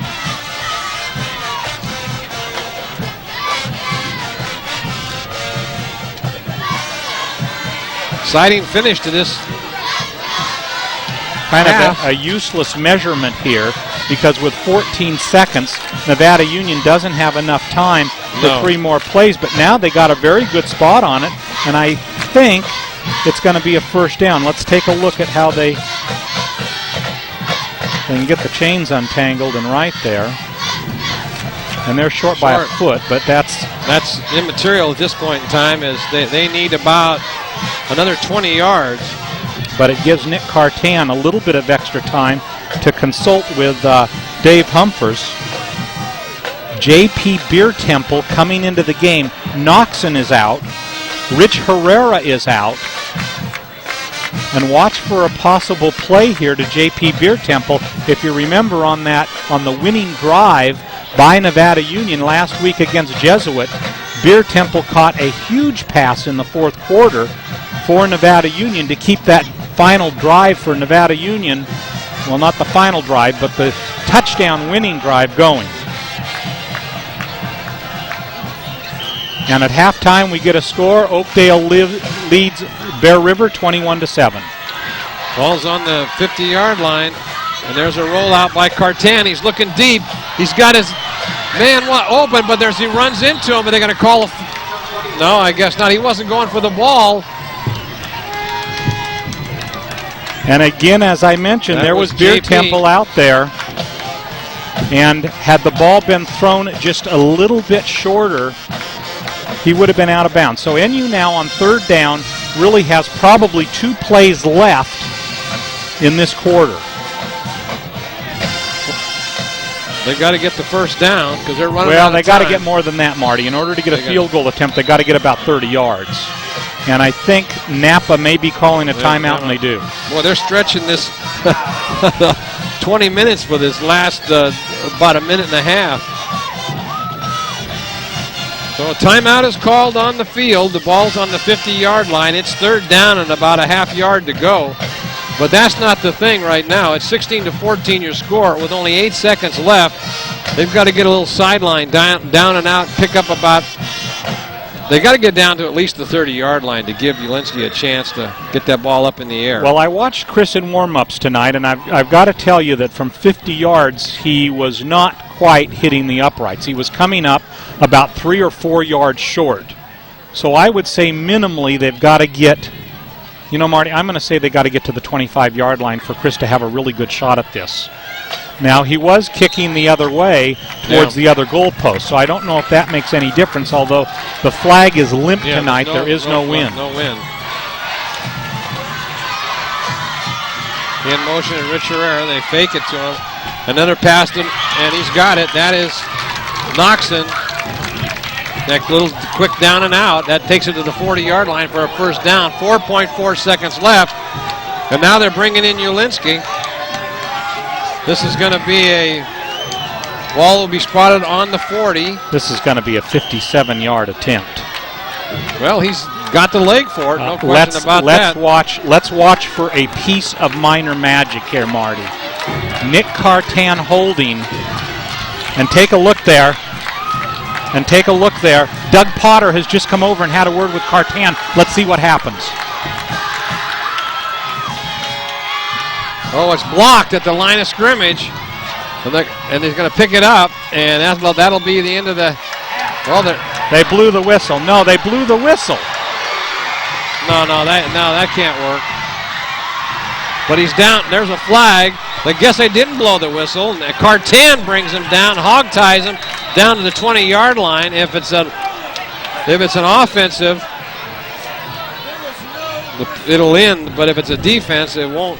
That could set him up for another field goal. No, that will be holding against Napa on that particular play. So that should be the last play of the first half. I can't believe they let that play go on. And I thought I heard a whistle, Marty. Because everybody quit. Let's see what they're discussing. That's the whole point. You can't quit in that situation. In fact, if NU had been smart, they would have tackled the ball, tried to knock it out of his hands. Yeah, right. But instead of doing that, he got a good run on it. Now let's see what this call is. And Nevada Union, it looks like they're coming off the field, so that should be the final play of the quarter. Because the game. Let's see what they call holding against Napa on an offensive penalty. The half can end. On a defense, it can't.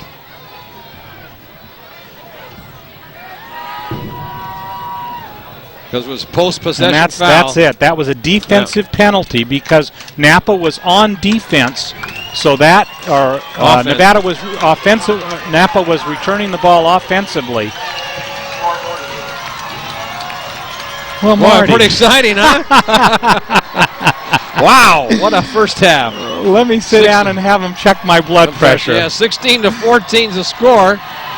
We got 15 minutes for the teams to be in the locker room, and we'll be set for this second half. Boy, I tell you, but Nevada Union only ran about 10 plays in the whole first half. Marty, all I got to say to that is scoreboard. That's exactly right. They're only two They're down by. Would you take a game, Marty, where Nevada Union was down by 2 and receiving the kickoff for the second half against Napa? I think they're in great position right now. Wow. All right. Your Foothill game of the week. The Miners' road to the section title is being underwritten tonight by Liberty Motors and the new Liberty Motors in Auburn. Auburn manager Val Vittigan, along with Gene Smith, are proud to announce the opening of the new Liberty Motors in Auburn to assist you with all your transportation needs. Liberty Motors and Liberty Motors Auburn. Hanson Brothers Construction and HB Rentals. Helen Orson and Jeff Hanson, along with Sue and Larry Peterson and Craig Arthur, are proud to be part of the community. And the Hanson family is proud to be a longtime supporter of the Nevada Union Miners and wishes you a happy Thanksgiving holidays. Hanson Brothers Construction and HB Rentals. Mike Bratton, State Farm Insurance and Financial Services. State Farm agent Mike Bratton can now offer auto, life, and health insurance, and now you have a choice of long-term financial investments through State Farm Financial Services. It's Mike Bratton, State Farm Insurance and Financial Services. Placer Title Company. Sally Vigil and Larry Ingersoll remind you that you have the right to pick which title company you work with when you purchase property in Nevada County, and Placer Title hopes you enjoy the time with your loved ones this holiday season. Placer Title Company. Paulette's Country Kitchen. At Paulette's Country Kitchen, they're serving up a hot country breakfast for you every day of the week. That's right. They are now open 7 days with eggs and pancakes, omelets and waffles, and don't forget those home-fried potatoes at Paulette's Country Kitchen. Glass Valley Glass. NU football alumnus and linebacker coach Curtis Sawin is proud of his years as NU minor team linebacker coach. And the Sawin family salutes the coaches and players who continue the traditions of football excellence year after year for the community. Grass Valley Glass. And by Touchdown Productions, televising local sports for the Foothills since 1997. Be sure to join us next Wednesday on ACTV Channel 11 as we present the second round of the NorCal Volleyball Playoffs featuring the defending NorCal State champion Lady Miners as they take on Liberty. NU is only 6 games away from a return trip to the state finals, and the Metro League MVP, Allie Daly, is determined to finish her great career as a state champion. Be sure to tune in and see the Lady Miner NorCal Playoff Volleyball next week on NCTV Channel 11 and the rest of our Foothill network of stations. It's going to be a pleasure of mine to be able to be the play-by-play guy with Marissa Dominguez doing color with me for that particular contest. Those Lady Miners are really on a roll. Well, now we have a chance to catch our breath. Both teams are in the locker room, and we've kind of sat down here just to see. I tell you one thing, it was exciting first half, even though Nevada Union didn't have any plays at all, no offensive-wise, but the defense stepped up. That big play was first and goal on the 6-yard line, and that errant pitch that cost them a good field position for the Indians, and good defensive stand by Nevada Union. And that's where we stand right now, 16-14 here at halftime, Jim. You know, and let's break it down a little bit. Nevada Union takes the first punt of the game by Napa, runs it back for a touchdown. They take a 7-0 lead, and then Napa comes back with a couple of scores before Nevada Union then, on a long carry by Herrera, goes down to about the 1-yard line, and Nevada Union takes it over. And although they've been somewhat challenged to get something going, any kind of regularity offensively, you have to feel optimistic that Nevada Union, after playing a really tough game here in the first half, has positioned themselves very well for the second half. I think, Marty, they can move the ball against against Napa. Had Nick thrown the ball a little bit shorter on on 3 of the passes that he had, those would have been receptions, although towards the end of the first half on the final drive, Nick did an excellent job of hitting his receivers, albeit with too little time left on the clock. So I'm looking forward to an excellent second half, and you can bet your bottom dollar that Napa has come to win this game. And so they're going to really be a tough adversary here in the second half. I think we're in for a great time, Marty. All right, let's go downstairs on the field to Gil, and Gil, take it away. All right. Yeah, I got Tony Barros down here. He's helped keeping me warm because I forgot my jacket in the truck. Actually, not too bad down here. Tony, welcome to the show again. Thanks, Gil. Glad to be here. Yeah, glad to be here. Football, Thanksgiving Day, and of course, as both Jim and Marty said at the top of the broadcast, a very happy Thanksgiving to all of our fans out there in Nevada County and throughout our Foothill network of stations in Colfax and Placer. Also, Bear River on the short end at halftime, 21-7 down at Oakdale. So still have a couple teams, though, involved in playoffs. And don't forget the Lady Miners tomorrow night over at Nevada Union as they take on Liberty in the second round of the NorCal playoffs. Should they be successful, we will have the NorCal championship game, which will be on Tuesday at Nevada Union. So plenty of great playoff sports happening, and of course Nevada Union football here tonight. What a great game. Isn't this awesome? I mean, last week's game was phenomenal, and this week is just proving about the same. It's just phenomenal. Our kids are just awesome. I mean, they're underdogs, and they're coming in here, and they're playing hard. I'm real proud of them. Well, the offense hasn't even been able to really get on track, and yet we have a close score right here. Defense has been on the field. You know, it reminds me, it was a couple years ago when Nevada Union played Jesuit in the city championship game, and they scored quickly. One offensive play, touchdown, one offensive play, touchdown, and therefore the defense had to play a lot. Well, you know, our defense over the last couple weeks has just come on strong. There's a lot of juniors on that team, and you know, last week's game, you know, we came out at half and we just pounded those guys, and we, you know, Jesuit couldn't keep up with our guys. So I'm anticipating the same thing today, Gil. I really think our team is ready. You know, and that last stop right before halftime was huge. I mean, it was just huge. That's going to give our guys a lot of confidence. Well, as the game progresses, I think what we'll see is that they will get used to what Napa's running and the looks that they're running. And, you know, you can fool the Miners once, but you're not going to fool them twice. Well, you know, once they unleash those Herreras a couple more times, I think those guys are going to see what this team is made of offensively. Well, that's an interesting point. And, of course, we had Ryan Herrera on the Inside Show on Wednesday. And one thing he was saying is that he can sense when that defense is getting tired out there and they start putting their hands on their hips and they don't want to hit as hard, and that's when he kind of turns it on.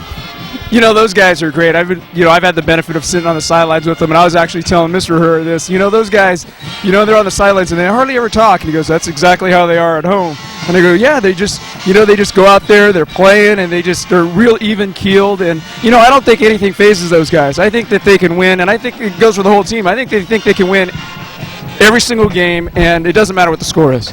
Well, if Andrew Jackson has anything to do with it, they will, man. The big monster guy right there. It's incredible. But we got Tony down here, of course. Tony, the president of the NU Booster Club, and actually Marty Matheson, don't go anywhere, is over here just to my left, new principal coming out here for his first big playoff game, or second one I should say, because he was a Jesuit. But we have the another fundraiser coming up. It's the NU Christmas tree lot. And last year it was over at the old Graniva building. The year before that it was over at the Raley Center. So the Nevada Union Christmas tree lot kind of looking for a home. Where are they at this year? We're at Prosperity Lanes at the Beam Center. The owners of the Beam Center have been really generous to us this year, and the Christmas tree lot is open. The boys were out there this morning at 9 o'clock unloading about 600 trees, and we got the whole lot set up. All our parent volunteers were out there. We were selling trees when I left at about 2 o'clock, so that's going. It runs 10 to 8. Monday through Sunday, every day. This first week, the cheerleaders are in charge of manning it and running it, and you know, we're just excited. The Beam Center, you know, for every tree that you buy this year, the Beam Center's got a raffle going on for a home theater, big screen, or something like that. A real super gift from the Beam Center. So once you buy your tree, go over to the Beam Center, and they'll give you a little raffle ticket, and they'll enter it into this drawing for before Christmas. Well, and we'll find out exactly what the raffle center is. But that's a great home for the Christmas tree lot. They got a great big parking lot over there, plenty of room to operate, plenty of room for the Beam Center and the tree lot. So another great opportunity to get involved with NU football. And I'm glad I know where it is, because as is the tradition with the tree lot and Touchdown Productions, we like to bring a monitor out there and bring some of the games of the year, and so the parents can watch the games while they're selling the trees, you know, in those slow moments, or even the fans can come by, catch some NU football while they're picking up their tree. You know, this year's going to be real exciting. You know, we're in playoffs again, and you're making DVDs now, and I'm waiting for some of mine, but they're absolutely great quality. And you know, parents, you know, I got yours in the truck. Thank you. And I had told Marty not to go anywhere because we wanted to talk with him, but you know, He's the principal. I guess he can do what he wants. He Talk about Christmas trees a little bit more. We've got beautiful trees this year, so really come and support the kids. You know, all the money that we raise goes right back into the football program. And this year we're also going to have our live auction coming up in April, so that'll be our next big fundraiser. Right. And I'm getting the hook. Well, I got the wave on that, so you can still stay in the picture here. We'll come over here. Marty Matheson joining us here on the sidelines. Marty, another big playoff game for you. This got to be pretty exciting. It's been a great year all year. I can't get over that last Saturday. What a fantastic game that was. I just was excited all week, and then to come down here, this beautiful stadium and a great game already. Well, Jesuit has a beautiful stadium also, and a good Catholic high school stadium. I always think when I go there, it's like a throwback to the Newt Rockne era of football. What a great day. It was this beautiful weather, beautiful fall weather, great day for a game, and I thought to myself, boy, I'd like to see more of these Saturday games, but I know it's hard on coaches and the players to go 6 days a week instead of 5.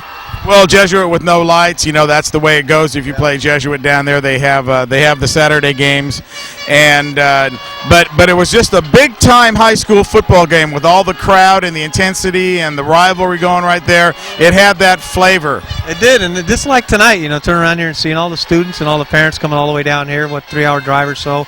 But it's worth it to all of us. It's a big part of it. It was a huge drive down here, and we have a big.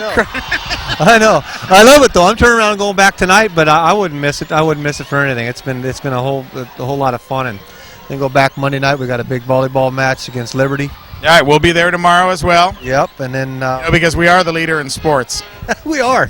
Pretty obvious, isn't it? Just look at us. And then, of course, on Tuesday, if the Lady Miners are victorious, they'll play for the NorCal Championship there. Well, you're having a pretty exciting year. I can't be happier for you. How's everything going academically and scholastically and all that kind of stuff? All the way around. I couldn't be happier. Here I am 5 months later, and I couldn't be happier. I'm really am proud to be the NU principal. It's a great job. I love it here.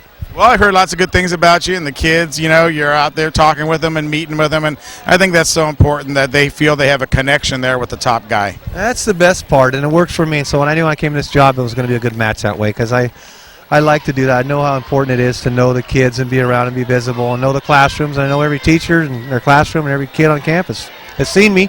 We've interacted one way or another, and there's 2,700 kids, but the effort's well worth it. I just keep my daughter out of the principal's office there, and we'll be good. If she comes to see me, she's going to be in a whole heck of a lot of trouble, Gil. Otherwise, she's going to get the front line. The AP is going to get the front line. Comes to me, hey, you're all in trouble. All right, Marty, thanks a lot for joining us here. All right, thanks, Gil. All right, Marty Matheson, as Nevada Union prepares to come out on the field at halftime. Jim, I think you're right. We got him exactly where we want him. I got the playoff look going right here. Rawr! It's playoffs. Gil. Come on, you guys. Down boy. Let's go to those other Down mentions and get boy. ready for the second half. Guys, back to you. Gil, I'm giving you a razor for Christmas. Thanks a lot, Gil. The Foothill Game of the Week, your Miners' road to the section title, is being underwritten tonight by Top This Truck and Auto Accessories. Chuck Cavros and his staff specialize in all your automobile and truck accessory needs and carry a selection of products including snug top truck shells and the Weston brush guards, step bars, and step boards. It's Top This Truck and Auto Accessories. Landcraft Landscape Construction, Homecraft Building and Design. Tony Barros and Brian Foster double team you to create the home of your dreams. Tony scores with creating custom outdoor living spaces, while Brian wins the game remodeling your custom home. Landcraft Landscape Construction and Homecraft Building and Design. Smiley Services. At Smiley Services, they have a solution to your short-term financial problems. Smiley Services helps your family with a smile and specializes in check cashing, money orders, faxes, and cash advances when life catches you by surprise. Smiley Services. A&A Physical Therapy. Walt Abbey is a local physical therapist treating sports injuries and over 20 years volunteering his time as one of NU's athletic trainers, and says, "Go NU." A&A Physical Therapy. The Beam Easy Living Center. The Beam Center specializes in first alert security systems for your home and businesses, including a video surveillance system and a commercial fire system for your safety. Beam Easy Living Center. MBI Landscape Supply. MBI Landscape Supply in Colfax specializes in many different styles of retaining walls, along with natural flagstone products, decorative bark, rock, and many types and varieties of soil amendments. MBI Landscape Supply. And by Touchdown Productions, championship television for the Foothills. Be sure to join us next weekend on your Foothill Game of the Week as we continue to follow the local teams in the section football playoffs. And our Foothill network of stations, ACTV Channel 20 in Auburn, Seabridge Connection, Channel 23 in Colfax and Alta Sierra, NCTV, Channel 11 in Grass Valley and Nevada City, and our newest station, Lake of the Pines, Channel 7. Well, Jim, it looks like Nevada Union comes out fired up here as they'll take the second half kickoff. And I think that this drive for Nevada Union is going to be an extremely important one because it has the potential of setting the tone for the second half. Well, the fans are up on their feet. I think a big run back right here would put them in excellent position, but I think they're going to kick it short as usual. They squib it again. And coming up for it, and they fake it. Oh, and they got one. They got a man. They got a nice block. That was Brindley, and gets the ball up to the 45-yard line. Well, there's your good run back. Well, Mike Strong there, number 9, with the ball. Mike did a great job there. Nevada Union made an adjustment at halftime. They were able to fake that reverse, and they're going to set up shop at the 45-yard line. So that's excellent field position to start the second half. And for NU, nothing would be better for them right now than a sustained drive to open up the second half. In motion is Potter. There's a fumble. Oh, he just got it back. Ryan Herrera. Whoa, that was that close. Ball kind of popped out of Ryan's hands. I don't know if it was the handoff from Nick Cartan or whether it was Ryan kind of fumbling the ball a little bit. But on the play, they pick up about 4 yards, and that will bring up a 2nd down and 6. In motion is Potter again. There's a handoff to Rich Herrera. Cuts back. He's down to the 30. He gets down to the 20-yard line. Good run as he turned on the afterburners, didn't he? As he went around the left side, got a good block, took it all the way on down to the 24-yard line. Looks like where they're going to spot it, Jim. Rich Herrera, excellent gain there. He breaks through the primary defenders and goes in, gets deep into the secondary. 1st and 10 at the 24. Nevada Union again at the line of scrimmage. There's a quick handoff to Ryan Herrera as he continues to drive, and he's still driving. He gets down to about the 12 or 13-yard line. And a flag comes in, and I think there's going to be a personal foul again, and another flag. One. And see, there was a very immature play there for Nevada Union by number 57 on that play, because there was going to be a personal foul against Napa, and number 57, Vince Gingerelli, taunted the Napa sidelines, and so I think it's going to be offsetting personal fouls. Well, that'd be a big play if that turns out to be that situation. You know, had he just gone back to the huddle, the ball would have been 1st and goal at about the 6.5-yard line. But instead, I think it will be 1st and 10 there at the 13. Let's see what they come up with here. They're talking to Nick Cartan, so let's see what we got here. Let's see what they signal. They may be signaling offsetting penalties. Unsportsmanlike conduct against, and to both of them, so they're offsetting. Yeah, and that's the ball exactly what happened. There. And, you know, I hate to say it, but Nevada Union is going to have to play with an extreme amount of discipline in this second half here in Napa. Now, look at this, Marty. It looked like it was offsetting penalties, but they're going to march it forward. Okay, they'll half the distance of the goal, and then they'll turn around and step off 15 yards back, maybe. I bet that's what they do. Now they'll mark it off 15 yards the other way. So, NU gets, Yeah, that is a killer. And again, that shows the impact of that particular unsportsmanlike conduct. And I don't know if we'll be able to see it. Watch on your top side of the screen, the left side. This is the run by Herrera. Okay, that's the run before by Herrera, and gets right down to about the 16-yard line there. So now the ball is going to get moved back to the 22. And let's see, I think now they're debating whether it'll be a 1st and 10.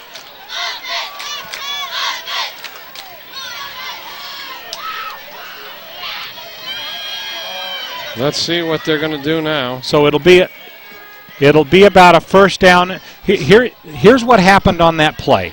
There was an initial unsportsmanlike conduct against Napa.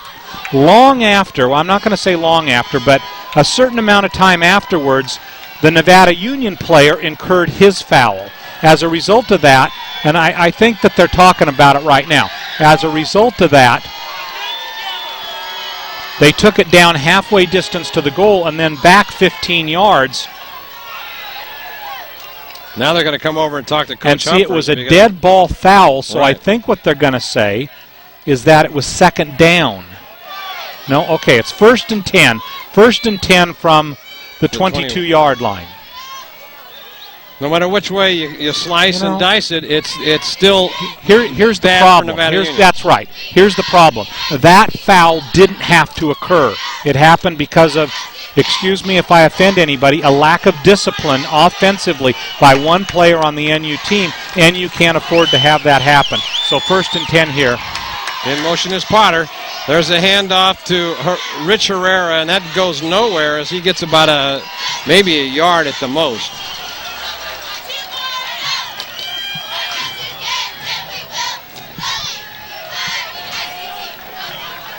Now into the game here comes number 4, Ty Smith.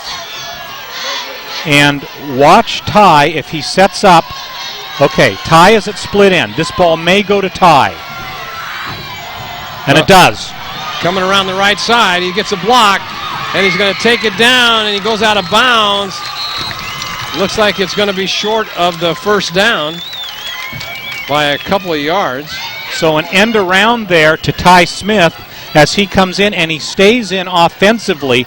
That'll bring up a 3rd down and about 3, and Ty now comes off the field. So big 3rd down for Nevada Union right here. Here's our replay, Jim. Quick replay here. There it is with Ty Smith. The end around coming around the right side. Has to cut it upfield and is taken out of bounds right there. There's an inside handoff to Herrera. He's going to go in with a touchdown, Nevada Union! Rich Herrera on a very deceptive play takes the ball and marches through a wide open hole, and Nevada Union leads 20-16, 1 minute and 40 seconds into the 2nd half. And Marty, what does the 1st and the 2nd half have in common? What it has in common is Nevada Union scoring a touchdown in the first 1 minute and 40 seconds. He went in there untouched. Great blocking at the line of scrimmage by that offensive line. The low snap, but Ulinski gets it up and good. Big kick right there. He's kicking with a lot of confidence right now. He is, and that may come into play later. So, as I said at the outset of the 2nd half, this was going to be a big drive, and although it didn't consume a lot of time, it was more plays than any other drive Nevada Union has had tonight. They culminate it with a touchdown in that situation, and here in Napa, with 10:20 to play in the 3rd quarter, they have a 21-16 lead. So the offense is fired up. Now they can fire up that defense. It's coming out now. Ulinski will try to get the ball into the end zone. Chris told us before the game that foot feels just absolutely excellent, and although on his previous 2 kicks he hasn't, or 3 kicks, he hasn't quite gotten it into the end zone, maybe kicking this way will be the magic charm. Ball is set up on the tee. Ulinski waits for the referee. The signal is given. Here's the kick. And it's going to be short again, taken about the 10-yard line. And a big run back out to the 30-yard line. There goes somebody's helmet. Let's hope the head isn't in that helmet there, Marty. Boy. Number 14 for Nevada Union, Jim Gamble, lost his helmet, helped with the tackle.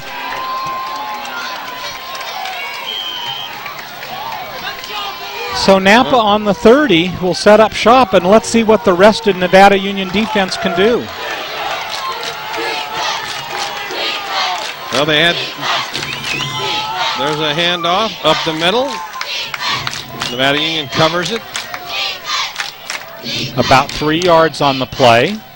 That'll bring up a second down. And look at the spot he got. Jeez. That's almost a 5-yard gain. They stop him at the 33, and they mark the ball at the 35.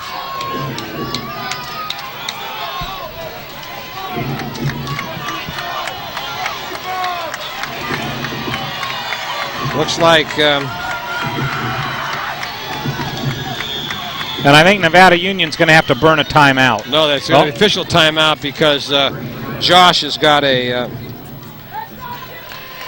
And while we have a moment here, let's take a look at Rich Herrera's run right up the middle here in the backfield. Nice handoff there and bursts through. Nobody touches him into the end zone for a touchdown for Nevada Union. Marty, back to live action. 2-set backfield. Handoff to the second back through, and Nevada Union, he gets by everybody.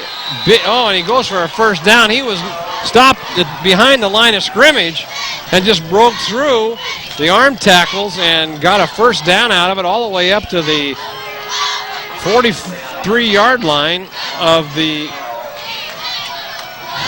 Napa Indians. Wow. I thought he was stopped for a loss.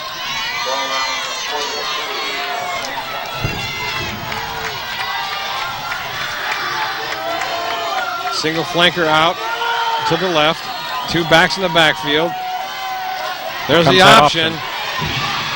And it just gets missed. Look out. Jacob Moore tried to make the tackle there by penetrating. And here in slow motion again is Rich Herrera's touchdown run. Take a look. Here he comes. He's coming right at us there. And for the Crushers, number 31, Brett Wagoner, has a chance at him, but he goes right on through. That'll, as we get back to live action, that run gained a first down, so it'll be first down and 10 now in Nevada Union territory at the 45-yard line. 2 wideouts, 2 backs in the backfield.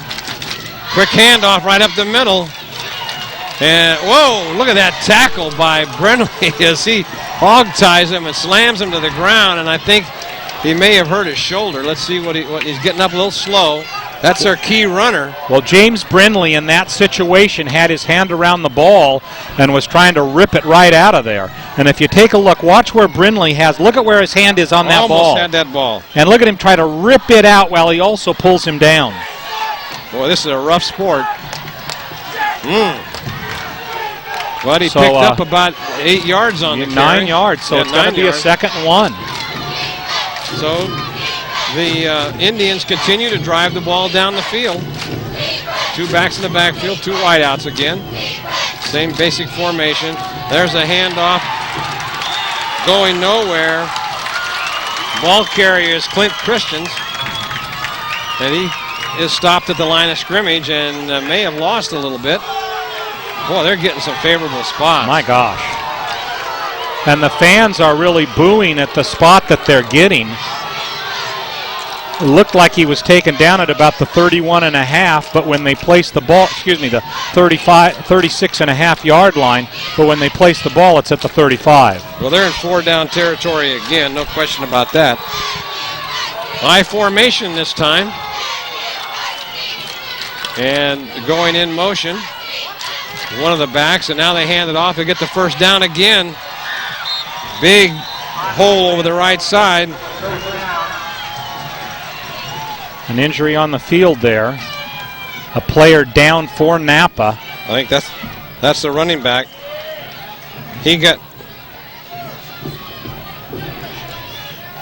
Well, they can't afford to lose him. Yeah, look at that. He got at best he got to the 30s. That was. Let's look at this play here. Well, it's hard to tell from that particular angle where the ball ended up. Well, take a look at that, Marty. Look at. There he is at the 37-yard line. That was the play before. Yeah. Yeah, that was the play before. But now he's hurt. Brenly brought him down fairly hard on that previous tackle, and now he carried the ball this time, and he was slammed down again, and I think he's... and a hush has come over the Napa sideline. Let me tell you why. He has gained almost 1,500 yards coming into this game. Obviously has eclipsed that. Andre Lamoureux is their big carrier, and strangely enough, as I mentioned, the individual who is their second biggest carrier is quarterback Kevin Robledo. So if Lamoureux is injured and goes out, that's going to take a big segment out of Napa's offense, and that's why this place is so quiet right now. Well, he's going to get up, and let's see how he walks off the field. Big hand from the very gingerly, but he probably will be back in the game. And a first down on the play will bring up a 1st down and 10. And without him in the backfield, let's see what Napa does on this play.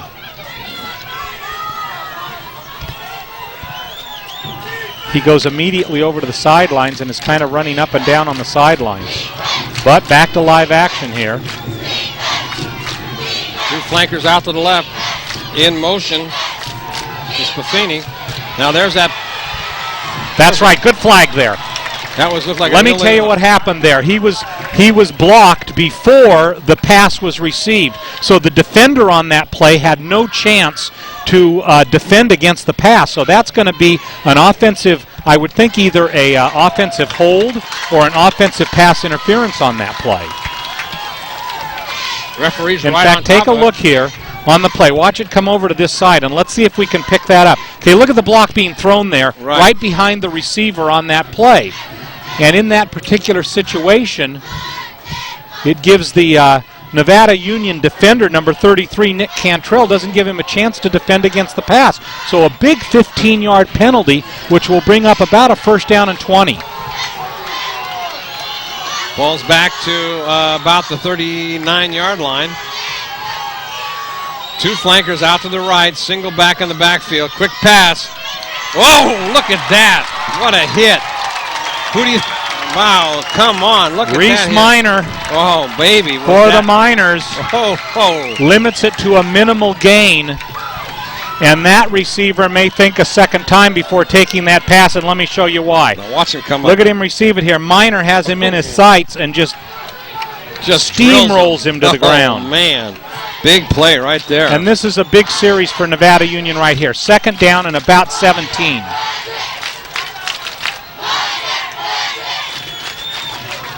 Rolling out now, looking to pass. He's got his man right over the middle. Oh. Look at this. Can you believe that?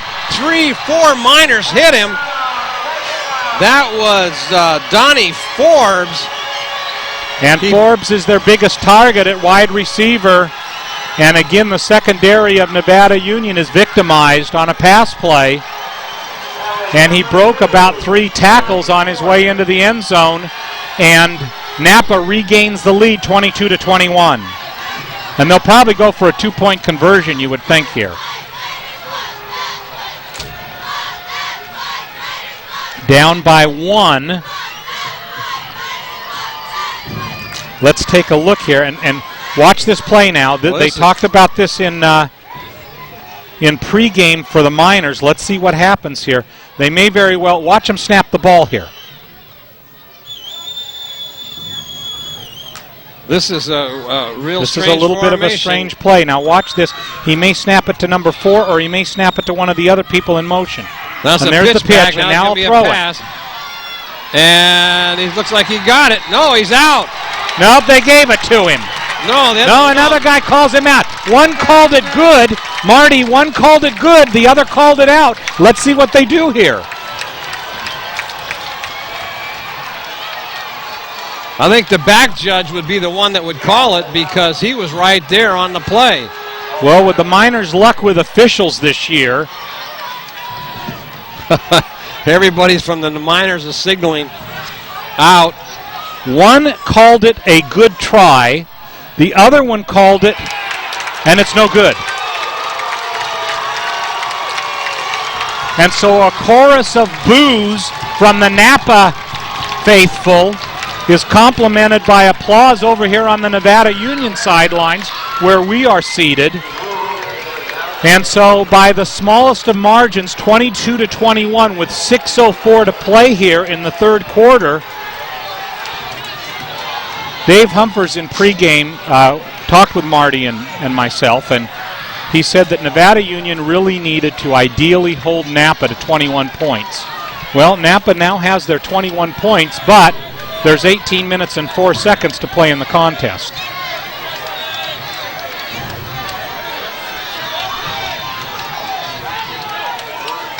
They have their 22 points. 22-21. I'm sorry, you're right. Here's a replay. Well, this is a strange formation, isn't it? And NU practiced this in pregame. They know that they do this sometimes.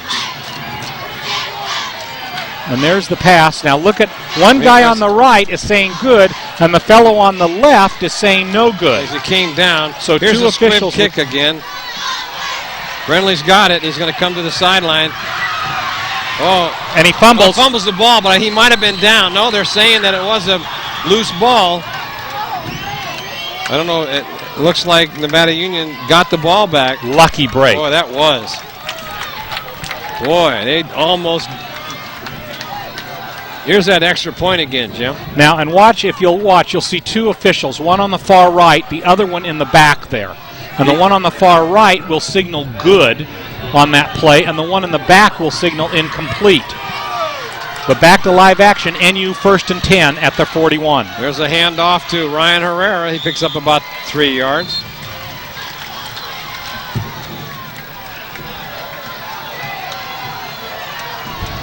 So maybe the one on the right was watching to confirm that the pass was caught, and the one behind the goal line watched where his feet came down in bounds. 2nd down and 6 for Nevada Union. 5:33 in the third quarter. Clock is running. There's a rollout, and Noxon's got it. And they're going to call it a completed pass. That'll be a first down. Nice reception there by Josh Noxon. Nevada Union not wasting any time in the huddle, coming up to the line of scrimmage. Two backs in the backfield, and there's a handoff to Rich Herrera going over the right side. He tries to cut it back out. He does. He breaks away. He's got nobody. He's down to the 20, the 10, the 5. Touchdown, Nevada Union. Another incredible run by Rich Herrera. It takes 5 or 6 people to take him down. He breaks right into the open, and Nevada Union on one play retakes the lead. Good block in there by R.C. Cameron. Boy, I tell you, that's a big, big run right there. And if Nevada Union did not think that they could move the ball offensively against this awesome Napa Indian team, they now know that they definitely can, and that Napa, who has been rock solid against the run this year, is suspect here in the third quarter. Well, they probably haven't faced anybody like the Herrera brothers all day. There's a nice kick by Ulinski. Ulinski a perfect 4 for 4. That makes the score now 28-22. We're still in the third quarter. 5:07 left. Very exciting ball game.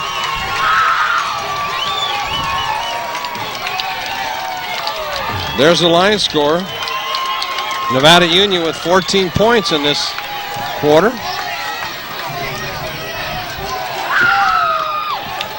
Marty, heck of a contest tonight. This is something else, isn't it? And Rich Herrera is putting on quite a show. Look at this. 1 hit, 2 tackles there.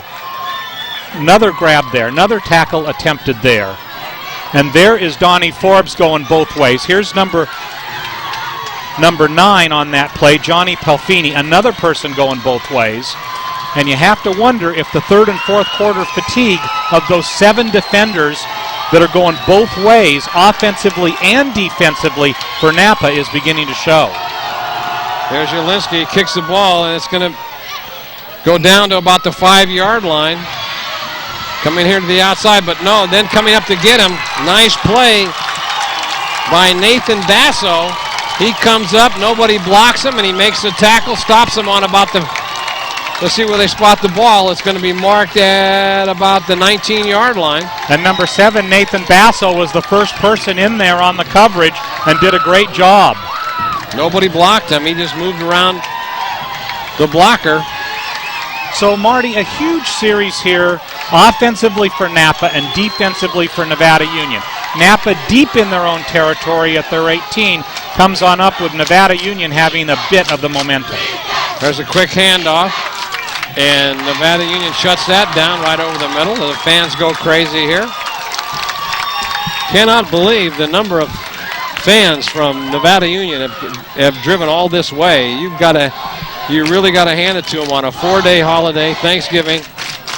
There, and you just got to hand it to the community support. Second down and about 9, a 1-yard gain on the play. Looks like Andre Lamoureux is back in the game. High formation. There's a rollout being chased. Could be intercepted. Almost going up for it was Jacob Moore. Knocked it down. Sorry to jump on top of you there, Marty. Oh, this is exciting. This is what it's all about. High school football. Both teams putting on an excellent game here tonight. And the NU fans on their feet for this third down play here in the section below us. A huge third down and 9. And let's take a look at this here on this play. Jacob Moore coming back to make the play, knock it down, almost intercepted it. Huge third down for Napa. Another rollout on the pad. Now he's going to try to run. There's nobody there. He could get a first down. And he's going to run out of bounds. He got the first down. Nobody spied on him on the right-hand side. And an excellent play there by Kevin Robledo. He knew exactly where he needed to go to get that first down and picked up the yardage. He looked over on that left side of the field and he saw that there was no coverage, figured he could outrun the defenders there, and did a great job of picking up about 11 yards on the play to get the first down. So 1st and 10 from the 32-yard line. 4 minutes and 4 seconds to play in the third quarter. Nevada Union up by 6, 28-22.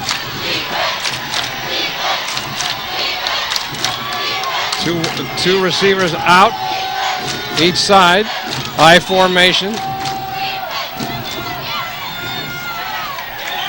Boy, that play didn't go anywhere as he lost his helmet. Lamoureux. He's taking a beating out there tonight. Very good runner, though. Excellent athlete. Very, very good player. Lamoureux, a senior. 6 foot even, 177 pounds. Sussberg in the game.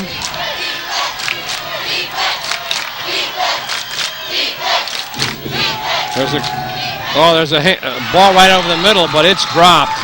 Little low. That was Pelfini. Too bad for Napa there. He was wide open. He was, and the ball was just a little bit low. One of his favorite targets is Delfini there. So the run defense comes out. The pass defense comes in. Another big third down and long play.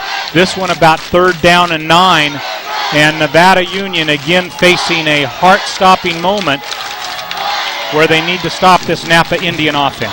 In shotgun formation. That's a rollout. And it's overthrown, but he's caught it. He went up there and grabbed that ball. I can't believe what a reception that was by Pelfini. Well, they just seem to get that third down when they need it, don't they? Boy, they sure do. And looks like Jacob Moore looks is injured on the hurt. play. Yeah. Well, Nevada Union is going to need to tighten down that pass defense here because it seems like almost at will on those 3rd and long situations they can pick up those first downs. And even the balls that have been incomplete, many of them have been there for the receiver. He has just dropped them. 3 wide receivers out in the pattern. And there's that keeper again. Oh, nice tackle. Great tackle in there by Andrew Moon as he came up. That ball is going to go for big distance. Somebody coming across the middle got sandwiched, and that was Donnie Forbes. And he got just hammered out there at about the 40-yard line. And he's hurting on the play. Yeah, he is. He's probably checking to see if he's still got his molars left because he was really hit as he came across the middle. Robledo goes over to pick up the play. Donnie Forbes will remain in. That was just a great open field tackle by Andrew Moon. Good defensive play. This defense has been out there on the field a lot this game.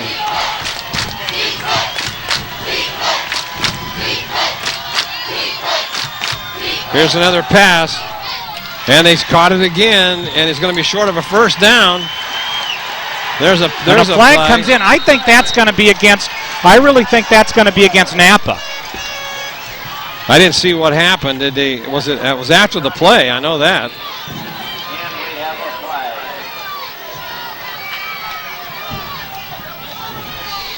Personal foul against Nevada Union. Oh, there's another big penalty, Jim. Well, I'd like to see that one on replay. I don't know exactly what happened there. Let's take a look. There it is over the middle. Clean tackle. Let's see what happens here. Look at. Oh, tell me where that is. No, that should have gone against Napa as he threw a shoulder into him. So what could have gone 15 yards one way instead goes 15 yards the other way. Big play right and there. A personal foul again aids a Napa drive. There's the option again, and he's going to be thrown for a loss back to the 30. And it looks like Scott Baldwin is hurt.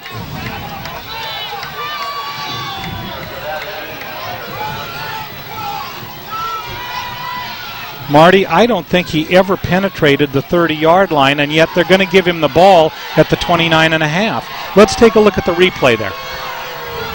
Look at this. He's hit there. He's at the 30, and he goes backwards, and yet they're going to spot it at about the 29.5. And then there's a block in the back on Brenly. Let's go back and take a look at that. I want to see the play here. Look at this. Look at his hand inside the cage of Scott Baldwin there. Look at this now. And look at how he helps himself, poking him in the eye right there. Oh, that's...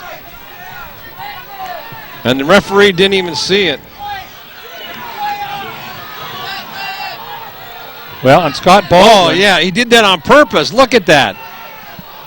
Oh, that's Bush League right there. He gets tackled, but now watch it. Look what he does. He puts his finger right in his eye. So Kevin Robledo, the quarterback for Napa, gets away with a big one. And the officials who saw the phantom personal foul on the previous play against Nevada Union missed the finger in the eye. That was a deliberate finger in the eye. That is not right. I think that... and he gets an excellent spot on the play. Oh, yeah, that was he was tackled behind about the 29-yard line. Boy, this umpiring crew is really suspect here tonight. A minute 15 to go here with the clock running in the third quarter. That'll be a 2nd down and 12. And the pass defense really needs to step up here, Marty. They certainly do, as they've been burned several times tonight. And there's a handoff right up the middle. Going to go. Oh, stolen away! And look at this. I can't believe he's going to get by. And and he still keeps his feet. He gets on that down to the 26-yard line. He stole the ball away. What a play by James Brindley. Can you believe that? Well, he's been tackling that ball all night. And there we talked about a big defensive play. Nevada Union turns the ball over once in the first half. Napa doesn't at all, and here is the first turnover by Napa, and Brindley did a great job. Once he took the ball, then he picked up about 50-some yards on the play, and Nevada Union now has the ball at the 28.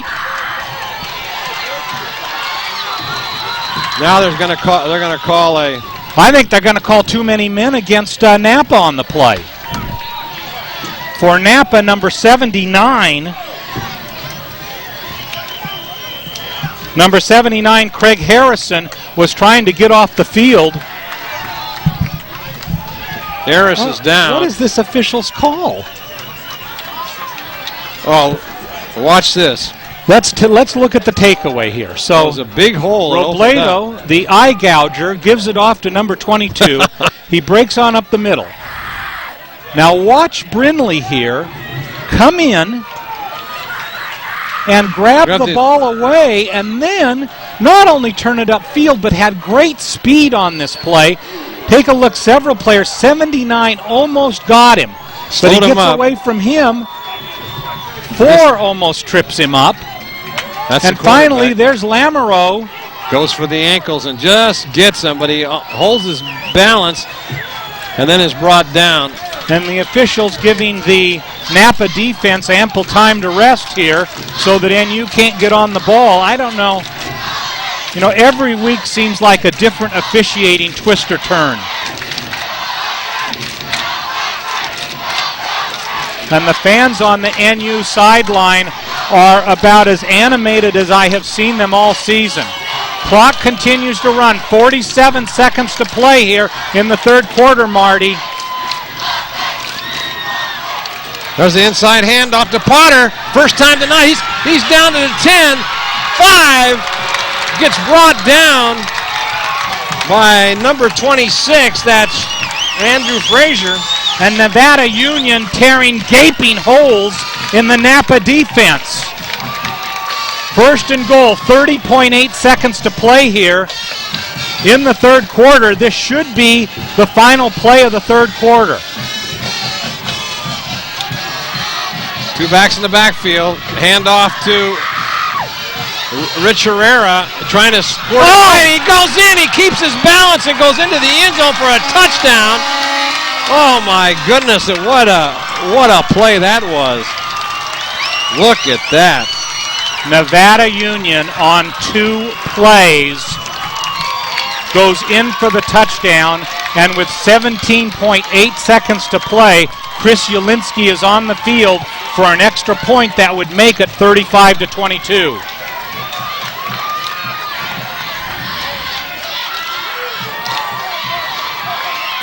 They're going to have to call a timeout because they're not ready for the... Maybe they'll have enough time. And they may, instead of burning a timeout, they may take the 5-yard penalty. Now they're going to take it. So Nick Cartan signals for the timeout. Nevada Union takes it. They want to line up here a big extra point. If they were able to get this extra point, Nevada Union would be in front by 13 points.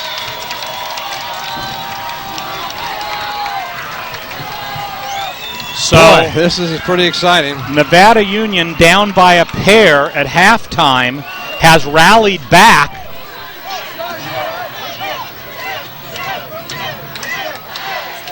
And take a look at this. Herrera takes the ball. Now watch. He stopped there at the 7. But look, there he gets through. He's almost taken down. Look at the third, fourth effort. Finally goes into the end zone for the touchdown. So Rich Herrera putting on a tremendous show tonight. I'd like to see his yardage. He's had some big runs tonight. Excellent balance shown on that as he takes it in for the touchdown. Miner fans are standing up. And they're going to go for two. And coming in. Oh, illegal procedure. And it's not going to be, I don't think it's going to be good anyway. No. Well, I don't understand that. Who sent? And so for Nevada Union, there will be motion. The point after will be no good. And so they'll have a 12-point lead at 34-22. That could be a big. Marty, they called timeout. I think you take the point in that situation. Yeah, you have to. So instead of having a 13-point lead, Nevada Union has a 12-point lead, 34-22, with 17.8 seconds to play here in the third quarter. And take a look at our box score here. Down 16-14 at halftime. Nevada Union comes screaming back with 20 points on very few offensive plays, matched only by 6 points by Napa. And although there is a kickoff yet to go with 17.8 seconds to go here in the third quarter, Nevada Union most assuredly holds their fate in their hands with 12 minutes and 17 seconds to play in this contest. And if Nevada Union were to prevail, you'd have to wonder after Robledo's eye gouge if that could have been a possible turning point. 2 plays later, Nevada Union takes the ball upfield. Here's the kick. It's going to be short again. Coming up and taking it on about the 12-yard line, running to the outside. Tries to turn the corner, but good cover. Oh, and they slammed him down. Great play in there. Good hard tackle by Tom Brenly. 8.9 seconds to go. And here is that kickoff return. Look at the gang tackling that's going on. Nevada Union definitely an inspired defense. Almost a late hit call there.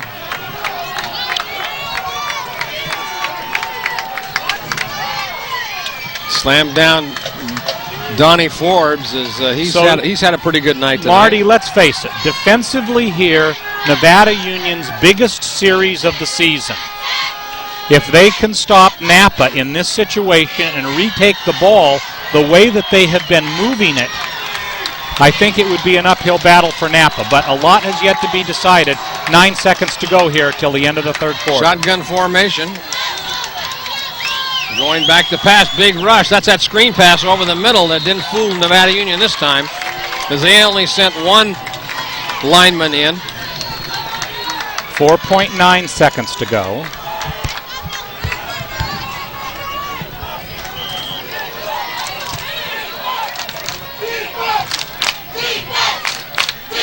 Second and 10. Nevada Union crowd calling for defense. Big defensive stand right here.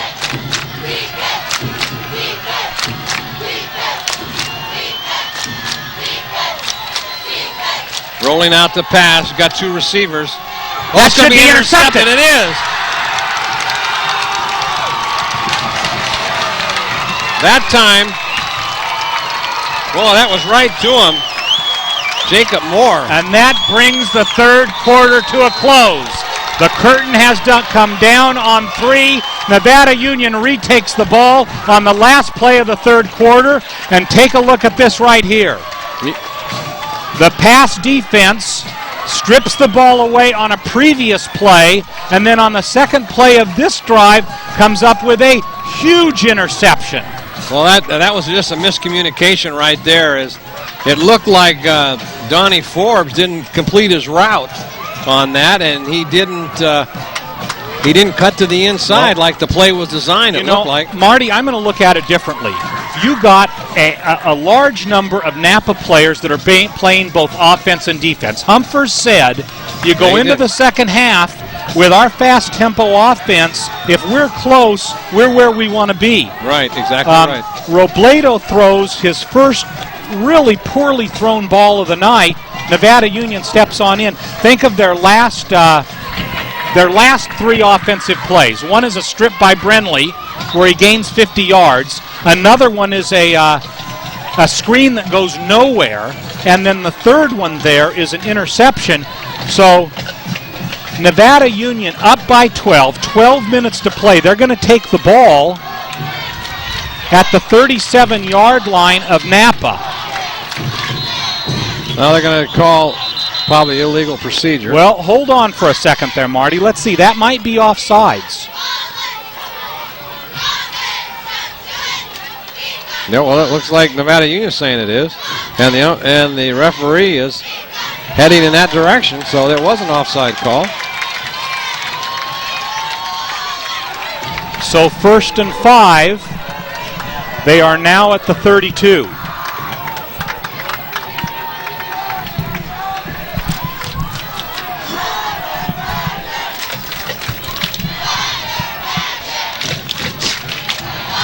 One second came off the clock, so they're asking them to reset it to 12 minutes.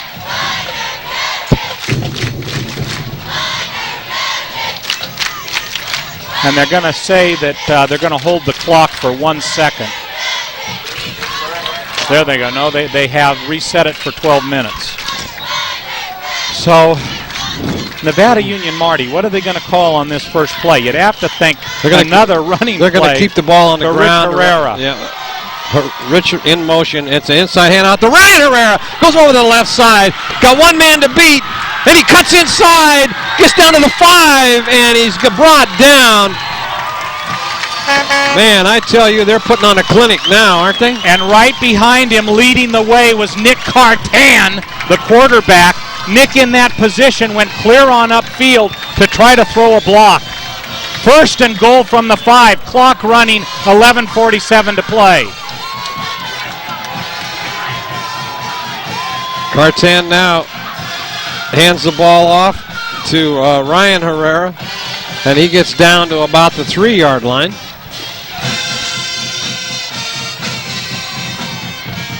Putting the Indian war chant, trying to liven up this team. I think they need a rain dance.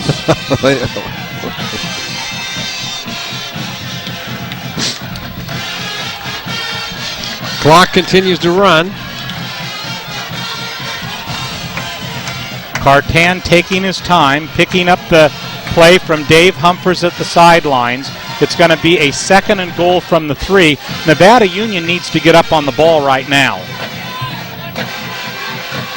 Trying to run as much time off the clock as they can. And there is a delay of game. Yeah. Yes, it is. You know, and that. That is tough because they were down to the 3-yard line. Now it's going to move it out to the 8. Just a second. Let's.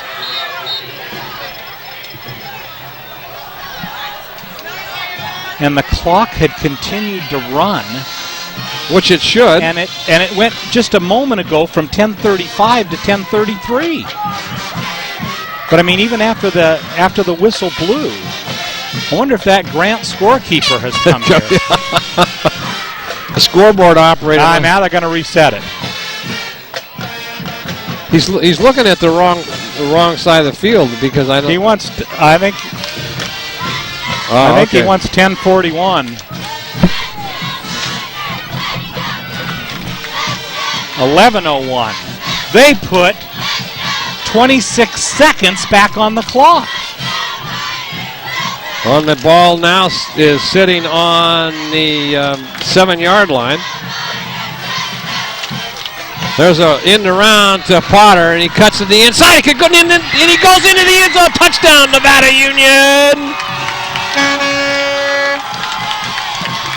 Good at taking advantage of his blocking. And they are just at every turn slicing holes in that Napa defense. Napa is on the ropes. The Napa Indians, who had a strong first half, have found it exactly the opposite in the second half. And a team that scored 40 points last week has now had 40 points scored on it this week as Nevada Union goes for 2.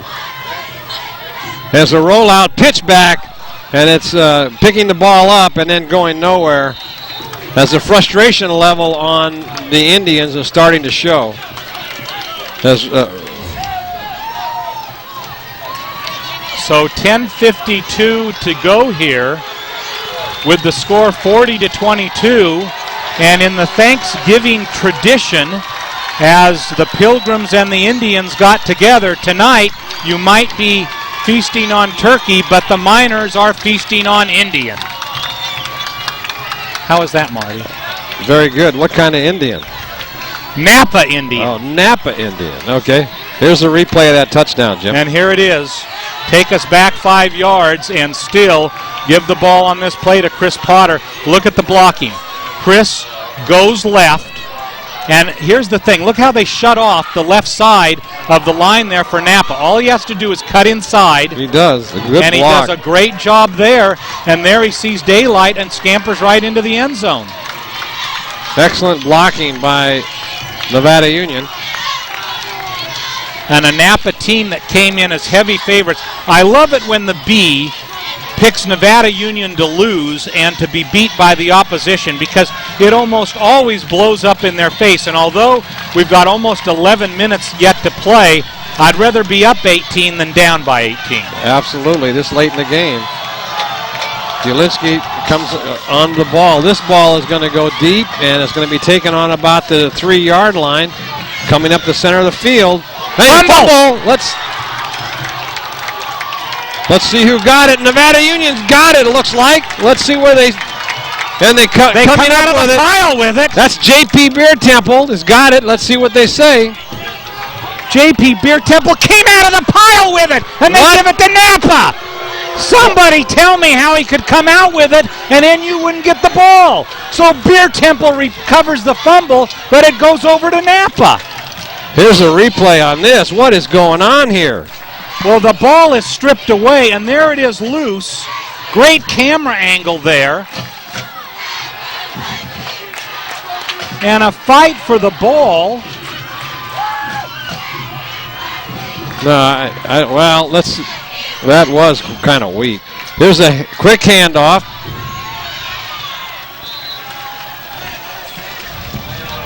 Lamoureux on the ball carrier takes it up for about 8 yards.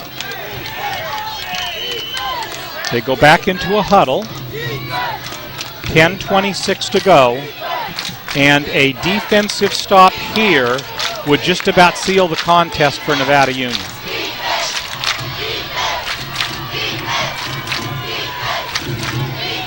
Single back in the backfield. Looking for a possible pass over the middle, and there's... So that will bring up third down and about 3, but it stops the clock with 10:07 to play.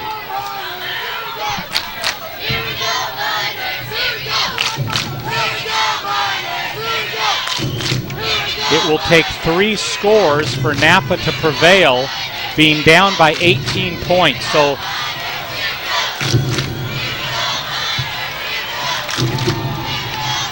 three receivers in the pattern, single back in the backfield. And there's a quick handoff over the middle, and let's see what happened. He made it. I think he fumbled it, and let's see if they're going to give the ball to Nevada Union. I imagine that they won't, because they haven't. Again, Nevada Union comes up with the ball, but they're calling it fourth down. They've got to confer here. That was a fumble on that play. Nevada Union came up with it, and now the officials are talking. Zach Caslin came up with that ball. What is going on here? Nevada Union ball! Well, I wonder why they won't let him run it into the end zone. They must have blown the whistle. Probably blew the whistle. Boy, the Nevada Union is just going crazy down here. It's almost like the 2 fumble recoveries will equal 1 in this game. So, Marty, let's face it right here. Let's lay it out. Nevada Union, Nick Cartan comes back out onto the field. 9:39 to play. If Nevada Union can score 1 more touchdown, this game is over. And Herrera drags half of the Napa team with him. I'll tell you one thing, looking down here on the players on the sideline, the biggest cheerleader is Steve Davis. I can't believe it. This young man got hurt in practice, and he's out here tonight just cheering on this team. and high-fiving everybody, carrying a flag up and down the field. He is just, he'd sure like to be in the game, but there's a handoff to, I didn't even see, that was flag for a hold there. Yeah, it looked like it. They'll call Matt Metter on that play. They will call him for holding number 52. So that does two bad things. It takes away what would have been a first down, but it also stops the clock. 9:01 left. Nevada Union up 40-22. They have the ball. It's going to be stepped off. Ball will be coming back to about the 38-yard line of Napa. So that'll bring up a second down and about 15, well, maybe 14.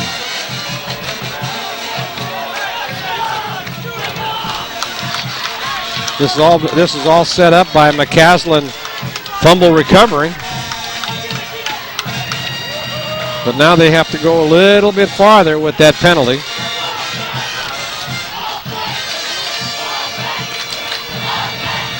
And the Napa head coach is talking with the officials over on the far side of the field.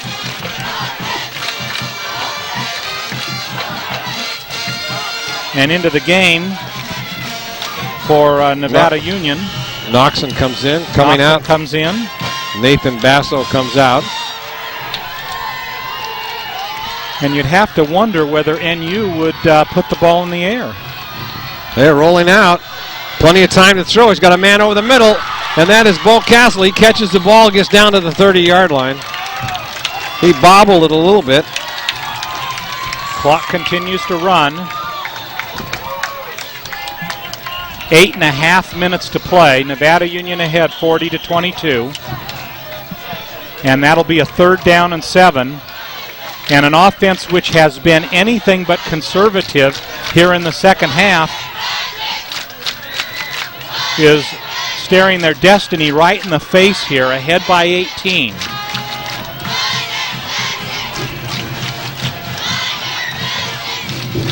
Going out again, looking back over in the flat to Potter. Potter's got two blockers in front of him. He's at the 10, the 5. Touchdown, Nevada Union! Chris Potter on that little flanker screen out in the left flat.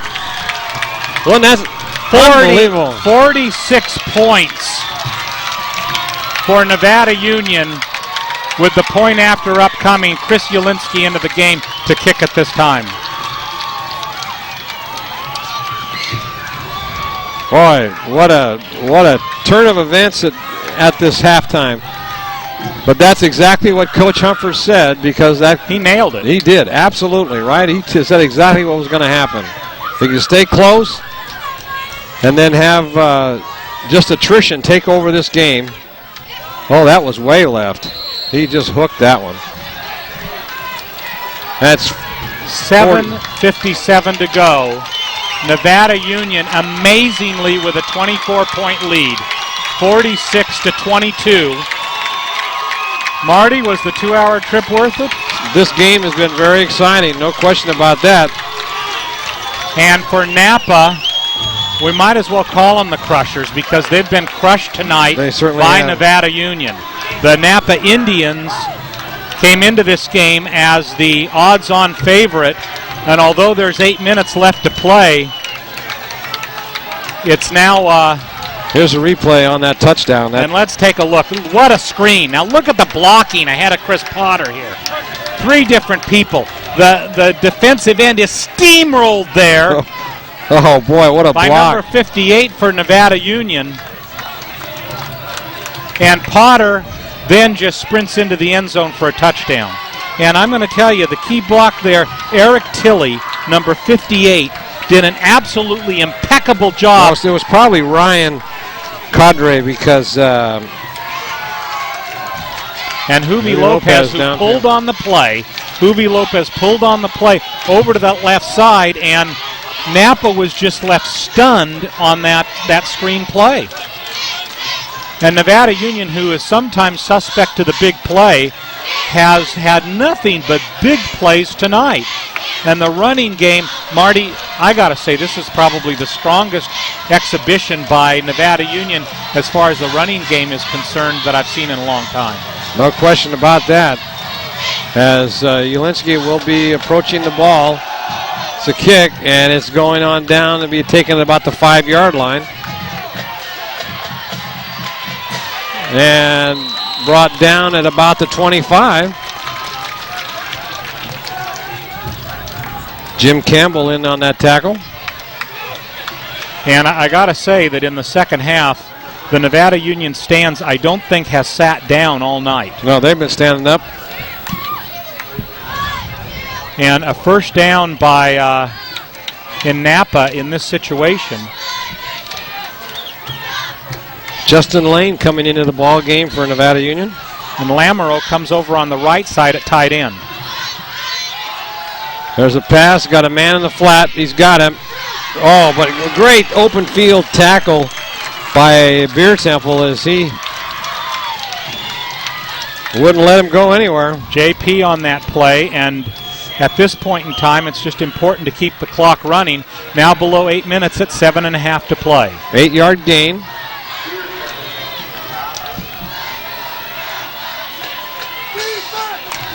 Trailing by 24 points.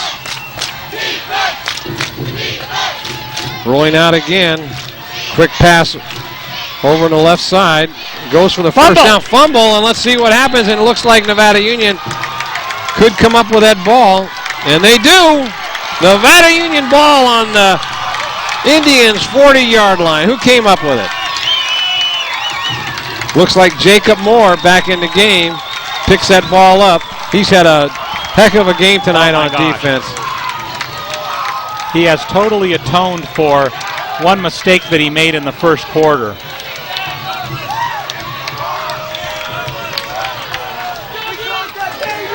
And Ty Smith has checked in at quarterback for Nick Cartan. There's a handoff to the Herrera Richer on the right side. Stay in bounds, Rich. Well, he gets forced out of bounds for about a 6-yard gain, and that'll stop the clock. And some of the Napa faithful are heading to the exits. Who would have guessed this? I'll tell you one person who was on it, Coach Humphers. He dialed it in 2 hours before game time with us. There's a handoff to Potter. And we got to tell you, our final question to Coach Humphers before he departed was, Coach, what's the maximum number of points that you can give up and win? His answer was 21. That's it. Napa has 22. So he nailed just about every aspect as far as strategy was concerned for this contest. And there's an official timeout here. Equipment problem by the Nevada Union should not be in any hurry. Ty Smith in at quarterback now. There's a handoff. Quick handoff to Herrera. Ryan is going to go to the 10, the 5. Touchdown, Nevada Union. Ryan Herrera just broke it into the secondary and then never looked back. Wow, wow, wow. And we've broken the half-century mark. 52 to 22. A 30-point bulge for Nevada Union. And this is an incredible statement. You got to think about the winner of the Granite Bay Elk Grove game. And they've got to be taking a look at this and wondering what's going on. Well, the offensive line has been opening up some big holes. R.C. Cameron in there, just doing an excellent job. There's a kick up, and it's good by Ulinski. That should make it 53 to 22. And the crowd on the other side of the field is absolutely stunned. And the Nevada Union fans are giving the tomahawk chop over to the tomahawk chop over to the Napa Indians. Here's a replay on that touchdown. Here's the third down play. 3rd down and 7 on this play. And you got to wonder what the Napa defensive line must be thinking. Take a look at Herrera here. He takes the ball. He faked the handoff, and look at him. this. once he was right there, Marty, I knew he was in. Look, yeah, he looks back at the defender and just turns up the speed and goes into the end zone untouched. Ryan, boy, the Herrera brothers are putting on a show tonight, aren't they? A clinic.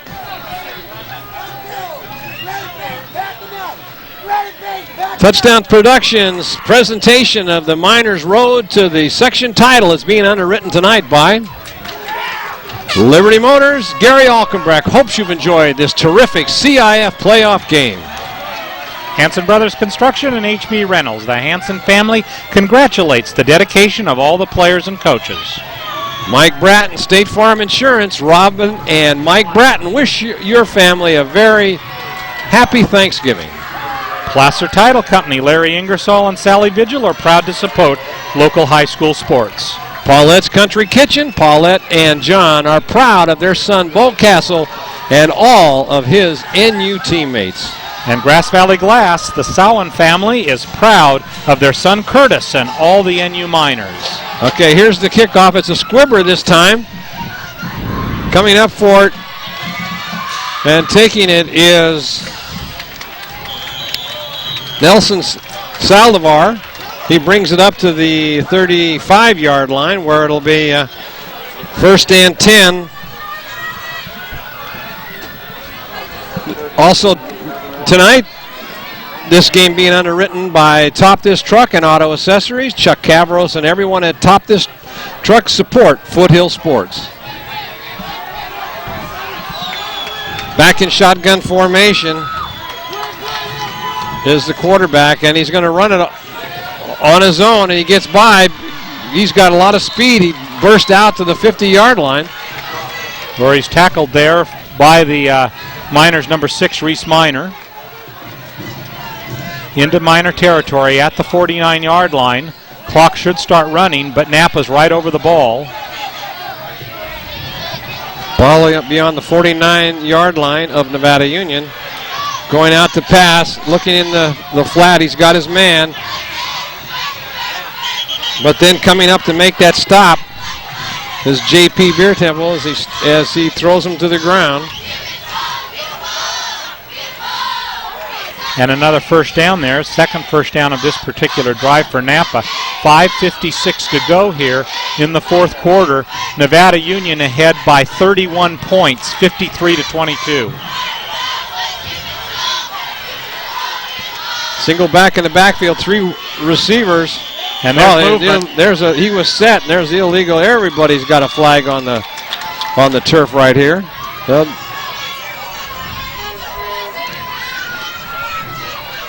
Landcraft Landscape Construction, Homecraft Building and Design. Tony Barros and Brian Foster love to present minor football on NCTV. Smiley Services, Sharon Perrington salutes the character of high school sports. A&A Physical Therapy, Walt Abbey supports NU football and other NU programs. There's a pass right over the middle. It's complete. Big run as coming up to make that tackle is Brentley. That is Donnie Forbes, who has put on a very excellent offensive performance tonight. And again, I don't know if you noticed it, Marty, but Brinley got his hand right in there and was going for the ball again and almost got it loose. So 5:35, Napa in a hurry-up offense. The ball on the Nevada Union 24-yard line. There's a rollout. Looking for a pass into the end zone, and it's overthrown. There's a... And that's going to be a personal foul against Napa. Well, you can never tell with this crew. Yeah, right. They may call it on Nevada Union. 3 Napa players were all teaming up on one of the Miners. The Miner went to walk away and got hit in the back, but with this crew, it may go against the Miners. That was Josh Henry, was getting hog-tied and beat up by 3. Well, I guess they got it right this time. They should call that a personal foul. And they did. And that should be a dead ball foul because it happened after the play, so Napa should lose that down. The Miners' Road to the section title is being underwritten tonight by the Beam Easy Living Center. Everyone in the Beam Center family supports NU Sports. MBI Ready Mix and MBI Landscape Supply. MBI is your neighbor in Colfax. Stop by and talk about high school sports. And by Touchdown Productions, championship television for the Foothills. And join us next week as we present the second round of the NorCal volleyball playoffs as the Lady Miners take on the Liberty High School volleyball squad. It's NU is only 6 games away from another trip to the state finals. So let's be sure to tune in and enjoy the game of the week on our expanding Foothill network of stations, ACTV Channel 20 in Auburn, Sedbridge Television, Seabridge, I'm sorry, get a correction on that, Connection Channel 23 in Colfax and Alta Sierra, NCTV Channel 11 in Grass Valley, Nevada City, and our newest station, Lake of the Pines, Channel 7 in Bear River.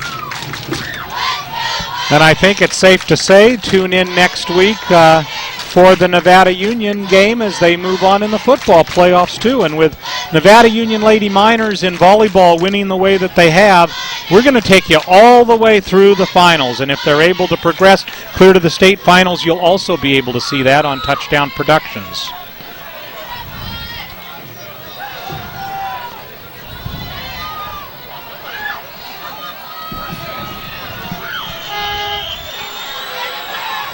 So now it's first down and a whole bunch. As a bad snap, but getting it. Big rush by Nevada Union coming up and putting the rush on him. Oh, look out. Oh, that's going to knock him out of bounds. And there's another. There's a flag against Napa. Oh, man, that was a late hit way out of bounds on the quarterback. Boy. That was Sussberg had gone over there and just nailed him out of bounds. I think they sent him halfway to Calistoga on that one, Marty. And I think it's the coach for these Indians is very upset with his players as they think they tried to level a little retaliation against Nevada Union. So referees will sort this one out.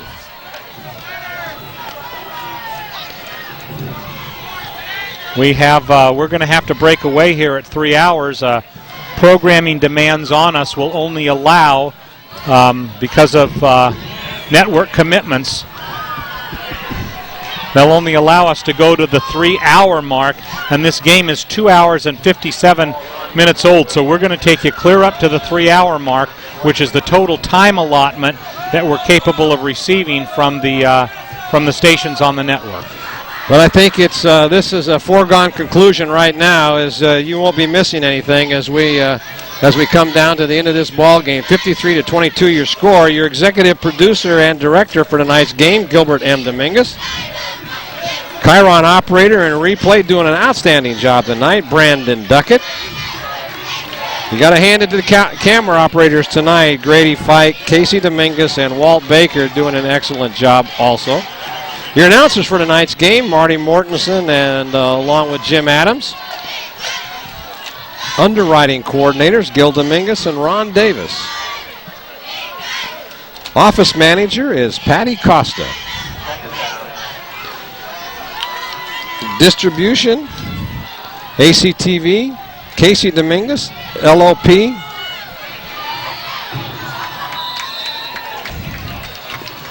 And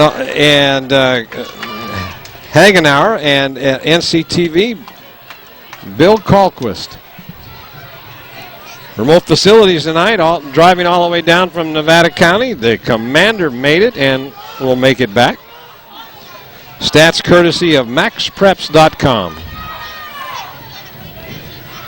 Don't forget to give us a call or write to us at Touchdown Productions. We'd love to hear your input. 12059 Nevada City Highway, Suite 106, Grass Valley, 95945. Give us a call, 274-2206.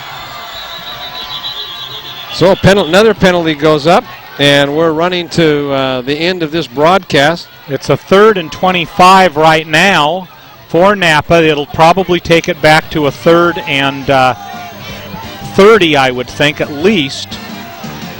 Well, I guess it's offsides against Nevada Union.